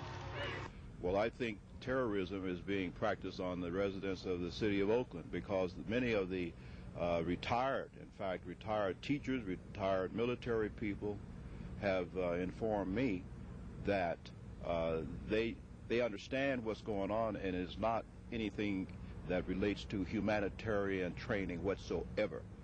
This is a psychological, as we in the research community say, this is a psyops. They're preparing people for what is coming, not what is being presented today. So you're saying they're preparing people to accept it with incrementalism? That is correct. Like the old frog example. You know, you put the frog in the water and you just gradually continue to raise the heat on the water until the frog is cooked.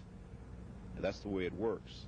Of course, that was California in '99. By 2000, they were actually arresting people in Swansboro, North Carolina. And they called it training. Patrolling, taking over the city council, taking over the public buildings, running checkpoints, searching people's cars, taking them to jail, confiscating firearms, and it was in the newspaper. Oh, wow, the Marines are out on the road just helping us because the government said it wasn't a question of if but when the next terrorist attack was coming in. We were going to have to give up our liberties for security. Remember what the FBI agent said? Are you going to have to give up your rights? Maybe, maybe. Preparing the cadres, searching people's cars, taking people to jail. Is this Russia? Is this Mexico? No, it's the new America. Searching the vehicle right now.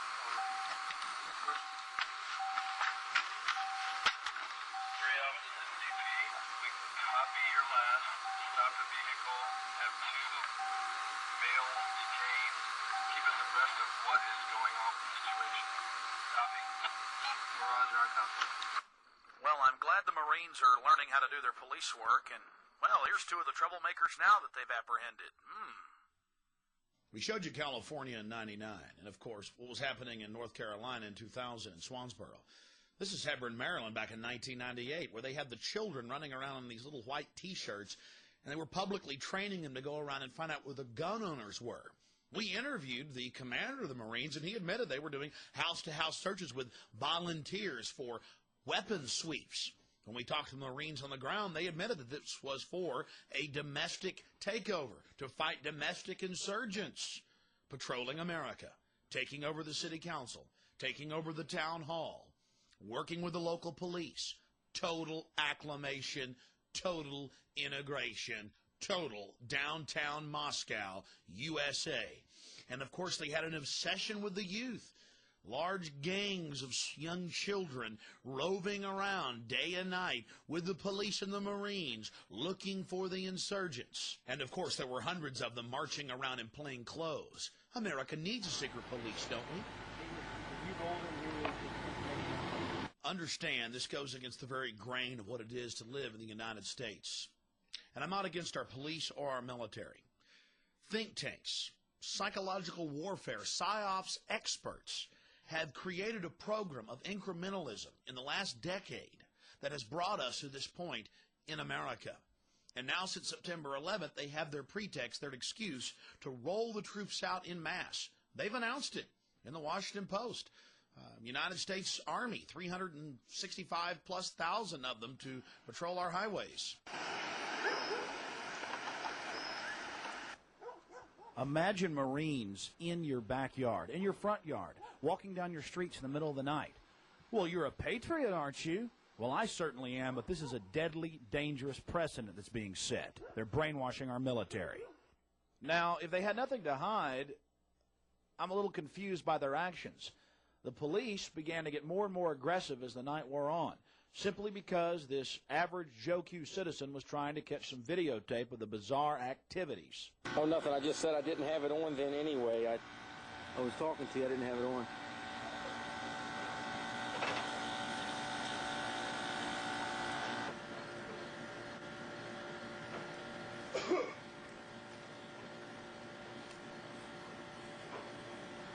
How you doing? Good evening. What's that? It's a good evening. How you doing, that, sir? Very good. Yourself? Hey. How you doing? Not bad. Were you the same guy that was here earlier? Here's an article from February 2002 as we make this documentary. Marines are occupying multiple cities in the continental United States. And yes, they're engaging in strategic deception against the population. Jenny Holbert, the Marine Corps Warfighting Laboratory spokesperson, told the public that, oh, this is the first time we've done something like this. It's very unusual. We've never been in an American city. We've never done urban warfare training in an American city before. Oh, no, just a couple hundred times. With the local police, again, searching houses, searching cars, doing a mock takeover. The Army War College called for foreign troops to occupy the United States back in 1999, and now George Bush has actually done it. That's an article from the CBC. They want hundreds of thousands of foreign UN troops on our streets. You're not for the terrorists, are you? And they want 350+ thousand U.S. troops to, quote, patrol the U.S., to patrol our highways, our neighborhoods, our communities.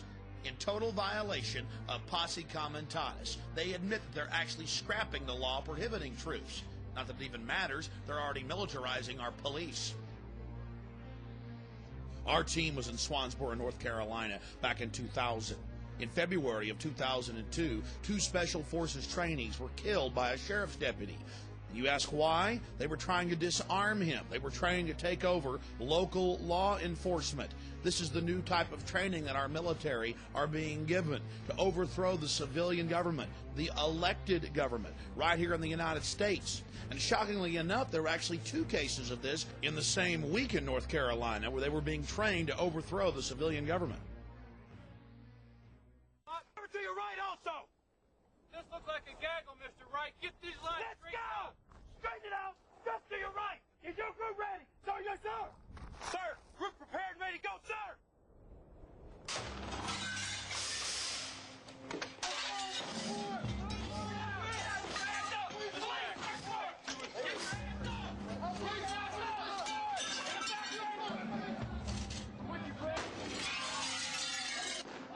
Every day in America, militarized SWAT teams kill innocent people, and they're rarely held accountable.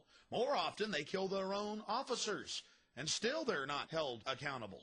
What's happening in America? How did they become so militarized? We interviewed a former Marine Corps officer who in 1989, while he was in the Marine Corps, was serving search warrants on American citizens' homes and businesses. Just start at the beginning for us. A little bit about your past, how you first got involved in the military, and some of the things you did, and then later in life, some of the questions that you started raising to yourself after you've been a police officer. Okay. I started out, I joined the Marines, tested real high in the ASVAB, which is the Armed Forces Vocational Aptitude Battery. Did real well in that, and was a MP 5800 military police. From that, I was sent over to various duty stations. I still had an interest in civilian law enforcement, so I was able to take part in joint military police and civilian police exercises. We've seen the urban warfare training all across the country, the black helicopters, the special forces in cities, and it seems like it's been ratcheted up in the last 5 years from just basic training to actual live fire in city streets. What type of relationship did you have with law enforcement when you were in the Marine Corps? Very cohesive. A lot of interaction. 1988 and 1989, like I told prior, I helped assist in 3 search warrants. A lot of entry team operations, giving civilian law enforcement advice and critiquing how they're doing that, to raid such as crack houses or supposed terrorist organizations as far as multiple entry points of a home, whether it be through the roof, the windows, and front door, or a combination of all at the same time. So you were actively, as a member of the United States Marine Corps active duty, out with civilian law enforcement serving search warrants to homes? That's correct. All right. There weren't missions, they were called exercises, but it was actual with real, what we call combatants, real live. It was the real deal, helping execute search warrants. Late 80s, I've actually been on point with an MP5, and I was not in a police uniform. I had a police flak vest on and a police jacket and black BDUs. And these were obviously drug dealers? One, maybe. What were the other raids concerning? Pawn shop owners.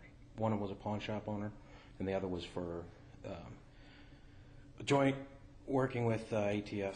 As a member of the Marine Corps, David, you're telling us you raided a civilian business with the BATF going after guns?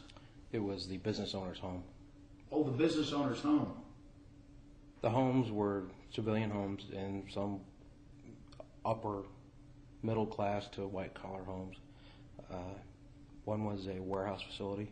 Later on in life, you got out of the Marine Corps, you got into law enforcement. Is that when you started asking questions once you learned more about the civilian role? Towards my end in law enforcement, when I started getting discouraged with it, yes. That's when I started quitting. But when you're younger and you're trying to achieve and you got all the fancy jewelry on and all the badge and the car with all the nice decals and lights and, you're disillusioned by a lot of different things once reality is. And just the way law enforcement's changed a lot. It's changing a lot. How has it changed? How people perceive law enforcement is more of an occupying army than somebody that's there to be part of that community and help that community. Like I said before in the prior interview, that before people knew the law enforcement officer that patrolled their neighborhood or could go down to the city police department and ask for help, where now it's more of a you're making trouble for yourself by going to report a crime, or just the perception that people have of law enforcement. Now, don't get me wrong, there's some great cops out there, some of the best, and they're still there doing the job, and there's no one comes up there doing the job. But for the most part, it's treated like a occupying army. You're seeing a lot more of the training of putting distance between yourself and the people you're trying to protect. The new rules of engagement, an us against them mentality. Peace officers are defenders of the people. You bring them a hot cup of coffee, a slice of pie. They help you get the cat out of the tree. That was the old days, before they became the military and then merged with the military. That's before they started patrolling our streets and running our country. That's before the Second Amendment was under attack and, frankly, almost gone. That was before the government started shipping in the heroin and the cocaine to create the societal crises. That was before black helicopter raids in late 2001 on St. Louis. Don't believe us? Call somebody who lives in St. Louis. Of course, then there's the Department of the Army document they gave us back in '99 on the side of the highway at a military checkpoint, where they say, give us a call, local police departments. We'll serve search warrants on your citizens' homes. We'll shoot them. Our response area is in 77 counties. We're responsible for 77 counties here in Texas. Oh, really? So if a local PD needs support, they'll call us. You're saying there's some people here that we're not allowed to film. Right. There's some people here that we would ask that, well, hang on for a second. Why would you want that on camera? Well, because we want to expose the secret police. We want to expose how you're working with the military, how you're running checkpoints on I-35 in central Texas. And it's going on in Iowa, it's going on in Tennessee, the gun confiscations, the SWAT team raids, the fake attacks like this one. On Saturday, May 12th, at approximately 8:50, an explosive device went off in the Bell County Annex in the 500 block of East 2nd Street in Belton.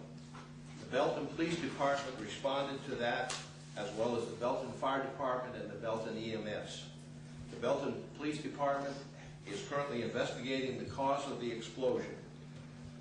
The explosion took place on the east end of the building, causing several casualties and injuries. The police department has secured the scene and requested assistance from the Fort Hood Delta team in a psychological warfare program against the people of Central Texas. The whole attack was fake, but they told the public it was real. Again, all part of merging the military and the police. That's my truck right there. That's good. Go back over there, get clearance to go back through. Were you at this scene in Temple? No, Mike was. I was. Mike was. Yeah. So he put me on the internet. No, I didn't. Who put me on the internet? Well, we put it on. Do you have a problem with that? Yes, I do.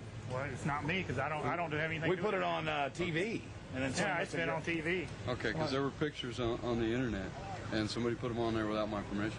Well, my you got to face. contact whoever did it. Okay. Yeah, but that's news. But you're public. You're public. Yeah, it's news gathering. Yeah, once you're in public. Once you're in public, I can turn the camera on right now and say, hey, I'm going to put you on TV. The scary part was, just for asking questions, the police and military were angry at us. We were bad. We weren't going along with creating hysteria. 20 EMS workers have been, or rather DPS workers have gone on ambulances to area hospitals. Some of them have been treated and released now. The rest are in stable condition. EMS tells us another 5 drove themselves to area hospitals, and then they checked out. About 161 people here on the scene. In 2000 alone in Austin, Texas, there were 8 separate fake bio attacks. They even had a fake nuclear spill and shut down I-35 and called out the National Guard. A couple weeks later, they quietly announced, oh, it was just a drill. But you should have seen the psychosomatic response of the people. Suddenly, hospitals would be jam-packed. The population was buying it.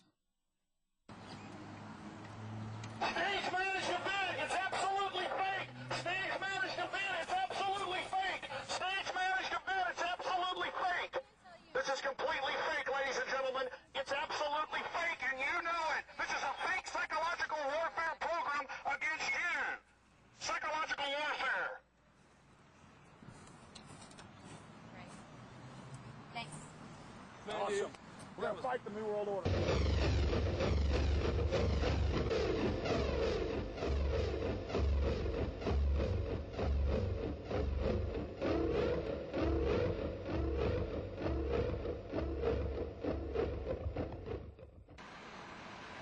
Hello, Waffen SS. Get it on. I got it. Get the searchlights. Now roll, my friend. Jawohl! We all thought this couldn't happen here. It was only Russia or Nazi Germany. But incrementally, they trained us to accept it. Now we have to learn to say no and get in their face. We have dignity. We're human beings. Government's taken over in a parasitic fashion. Did you ever think you'd see the government talking about torture and lauding the virtues of it? Well, now it's actually happening in hundreds of publications, and if you're not for torture, you're with Al-Qaeda. Why, even phony liberals like Alan Dershowitz have been publicly peddling it, telling us it's time for us to reassess our laws and accept torture. But for the terrorist, of course. But the evidence shows that we are now the terrorists. They talk about using cattle prods and rubber hoses on people. And who's going to do the torturing? FEMA, the Ministry of Love. And that's the Federal Emergency Management Administration. All those years we warned people about FEMA. You could read the federal documents, roundup plans, concentration camps. People laughed at us. Then came Seattle. They put 500 of the peaceful demonstrators in a FEMA camp, the Sand Point FEMA camp. We woke up one morning in Austin, Texas, and found a concentration camp in our own backyard. How did they fix it up? Travis County came out here and with some inmates, and they cleaned it all up, swept it, pulled weeds, and then they got inside and reinforced the doors and stuff with bars and stuff. Did you hear about the chains in the floor with the bolts? No, I sure haven't. They announced it on the news. They threw it in our face. The U.S. Army, FEMA, out of an old 747 hangar, bolts and chains in the floor, troops marching around, armored vehicles, porta-potties, stacks of cots.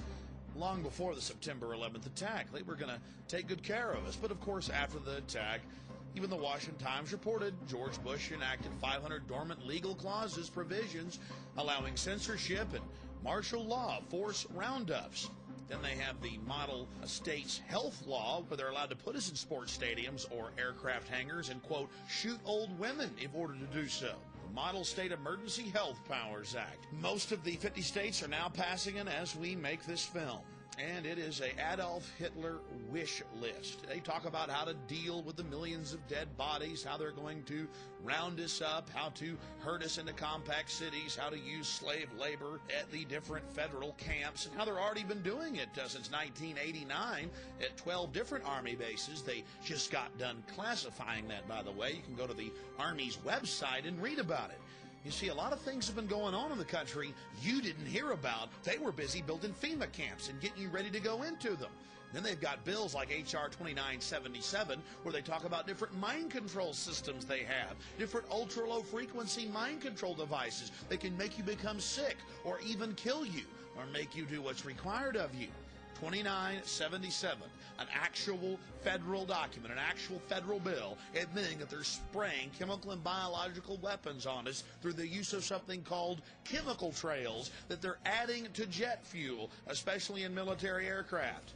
And then if you go to law enforcement catalogs like Schomer Tech, the biggest law enforcement military catalog out there in the world, they have the sonic nausea system, the supersonic nausea system, where they brag that police have been using this for years to manipulate and stop political speeches. It can make a whole crowd get sick, and they can't even hear it. Then ABC News reported the Kokomo hum, an entire town of people becoming ill from the ultra-low frequency attack on a mass scale. Now let's see how they're indoctrinating our children, Soviet style.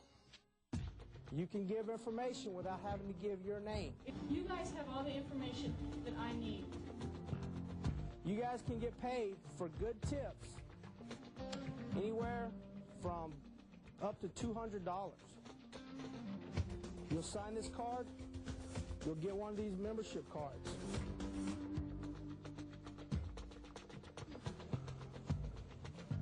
Now I have the responsibility of taking care of my school and making sure no kind of crimes are going on during drug dealers or selling drugs, and nobody gets hurt. By giving them this program, you get millions of children into the police state system.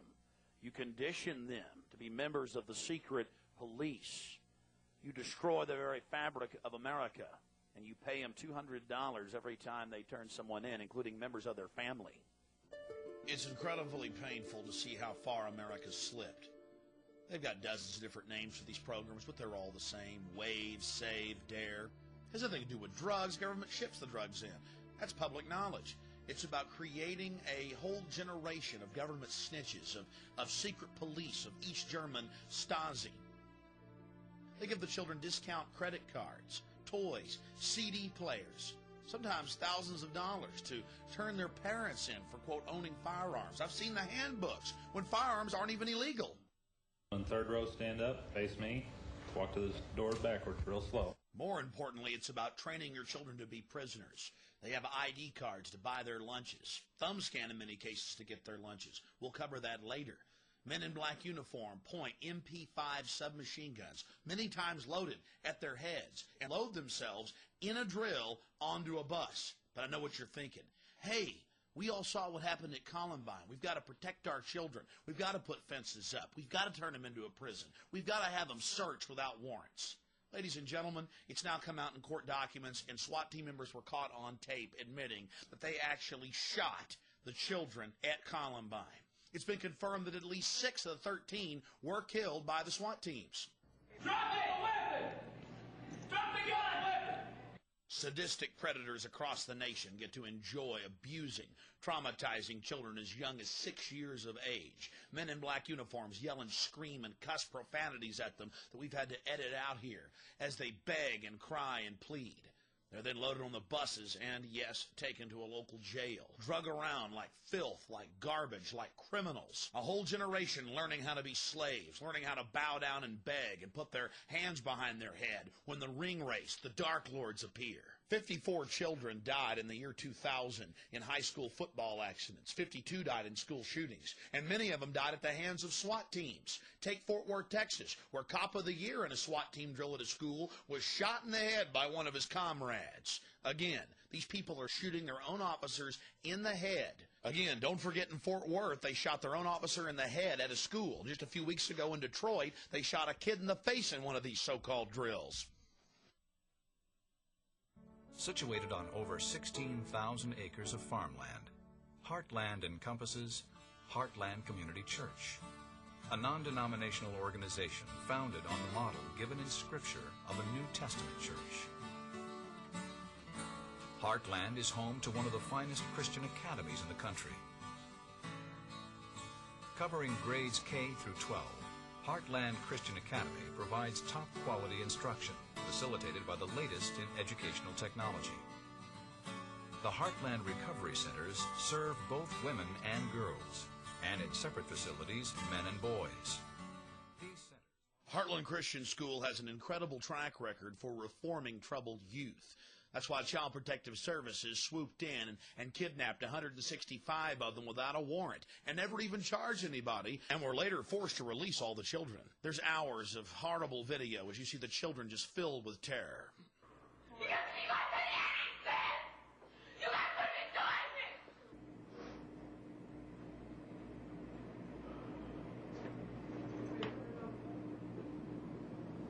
I said, we're going to get away from this camera. We'll do something. You have a clue who all we got? We're going to get a list of Just get the child's name. Okay. Everybody that we load up. Yeah. We'll just go single file them out there, and we'll just everybody that comes out. Get off her! That's child abuse! No, it's child abuse! You say that whenever they touch us in the properties, that is child abuse! Get him off of her now! That's child abuse! Hey, Mr. Lightyear! Never made a delivery to your home before. I'm taking some personal days off, Ed. Usually I gotta track you down in some toxic vortex, a cosmic battlefield. Retinal scan okay? Ouch! What's that for? DNA sample. New policy. A lot of evil hologramic activity going on lately. If we were to show you all the evidence in children's cartoons and media of face scanning, thumb scanning, national ID cards, and overall police state, this film would be 10 hours long. Let's just look at the facts. D.C. has already now implemented a card that is held with the CIA and the National Security Agency for all children. Face scans, thumbprints, you name it. And if they want their school lunches, they have to thumb scan to get it. No thumb scan, no food. Training them for the cashless society and getting them into the database. Think about it. Thumb scanning in government schools to get food. But it's not just children that are being conditioned. Adults all across the land are thumb scanning to bank. And not just bank, to get their lunch too at Kroger and H-E-B food stores from Texas to New York. And now the feds have passed a law that all new cell phones starting in October 1st, 2001 have to have a satellite tracking grid so they know exactly where you're at for your safety, whatever happened to the Fourth Amendment. Then there's OnStar. The federal government is in talks with the states to force everyone to have an OnStar type tracking system in their car for tracking as well as taxation purposes. Private companies are racing ahead to implement this Big Brother system. $450 fines from rental car companies for going 1 mile over the speed limit. And that's if you pass the thumb scan to get your rental car. We saw all this coming back in '97, and I got arrested protesting it. The media is talking about thumb scanning to travel. You're working with the foreign banks and the military-industrial complex. This is all their idea. Read the Military War College from 1968. They planned this. Just because you lay around doesn't mean it's not true. Look at all this. Alex Jones is now in an Austin jail, and he'll face a disorderly conduct charge, which mysteriously disappeared off the books. They didn't want to create a court case where I could challenge them for violating my God-given rights. Now here's Dan Rather talking about what they have planned for you and your family in the new police state America. Nonviolent offenders who don't even have to be behind bars. They could be closely tracked by a global positioning satellite that can spot them down to a few feet. Electronic boundaries like those we impose on pets could be set up for these inmates, and surgically implanted electrodes could even shock them until they return to where they're supposed to be. One thing we could implant would be a subliminal implant. In other words, basically messages being typed into the subconscious constantly. Do the right thing, do what's required of you, be a good citizen, don't disobey the law. Well, this slug would love to make you do what's required of you and cram you in a supermax prison. Our prison population's jumped to 6.5 million in the last 2 years. Now they're talking about robots controlling us and implanting the entire population with microchips, or you're for Al-Qaeda. Oh, we're crazy. We're making it up. They'd never peddle microchips, would they? Something has to change, though. They have to find a better way to identify the bad guys, or the rest of us are going to stay home and watch the world go by on television. But we need some system for permanently identifying safe people. Most of us are never going to blow anything up, and there's got to be something better than one of these photo IDs, a tattoo somewhere maybe. The Saudis used an American device to scan the eyes of travelers. I wouldn't mind having something planted permanently in my arm that would identify me. If we don't do something, people are going to stop flying. If they stop flying, and I don't go to the Giants games, it means the bastards have won. Yeah, we're not going to let you win, buddy. We saw what you just implied. We're with Al-Qaeda if we don't take the microchip. We have a Florida family who are really pioneers in a brave new world. They have volunteered to be the first ever to have microchip identification devices implanted into their body. After 9/11, I was really concerned with the security of my family. Top CFR Lieutenant Diane Sawyer for 8 minutes sat there in a sickening fashion with this poor, pathetic family as they discussed how they were all taking microchips because they believed in America and wanted to stop the terrorists. Ladies and gentlemen, this is something out of a science fiction horror movie. They're taking chips because they stand with the mother government. I'm living in Nazi Germany Twilight Zone. Now politicians are announcing that they want to get chipped.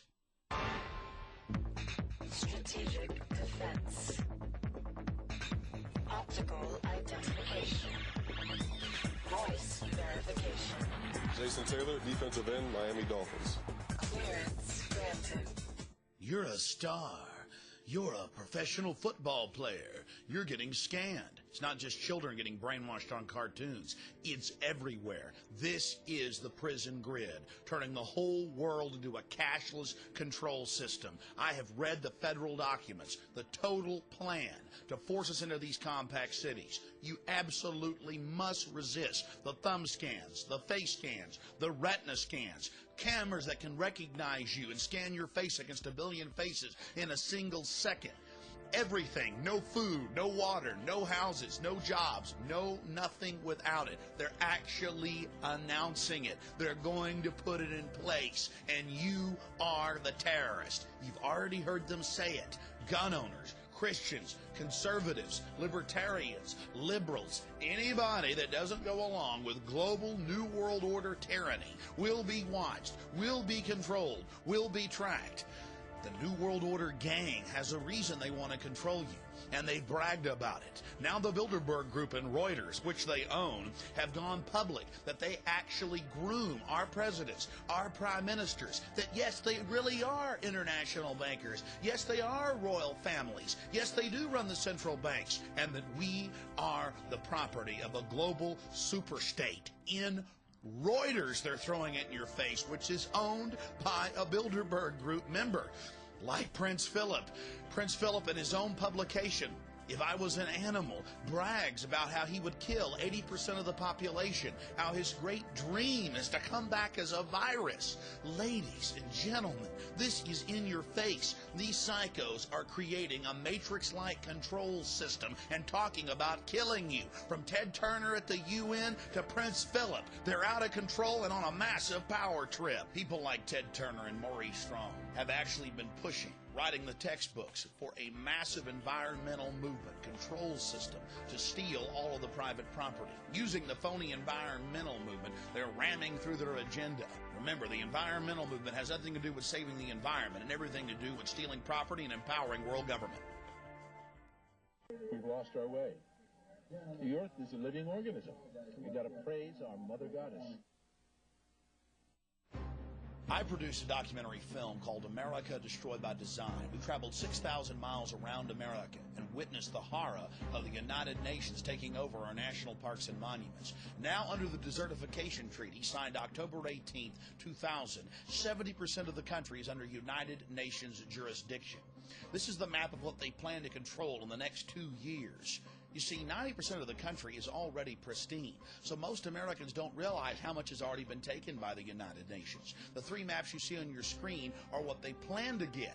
All the areas in red, if you lay the three maps over each other, show that upwards of 90% of the country will be controlled by the United Nations. And way back in the mid-1990s, the United Nations Treaty, the Convention on Biodiversity, states that human beings are nothing more than cattle, chattel, and must be controlled by a centralized law enforcement police state, that property rights are not absolute, and that people are the problem, and that global tyrannical government is going to have to step in to save the earth. Talk about tyrants making excuses for their criminal activity.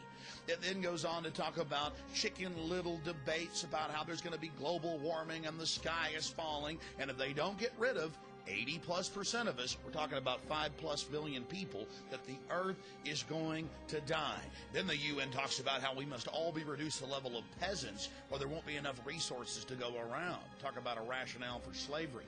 Then they brag about ancient societies using infanticide, human sacrifice, homicide, and feuding, and other horrible practices as a way to control population and how it's good. The Burmese army killed 2,000 people and drove 30,000 from their homes to make way for a United Nations environmental sanctuary.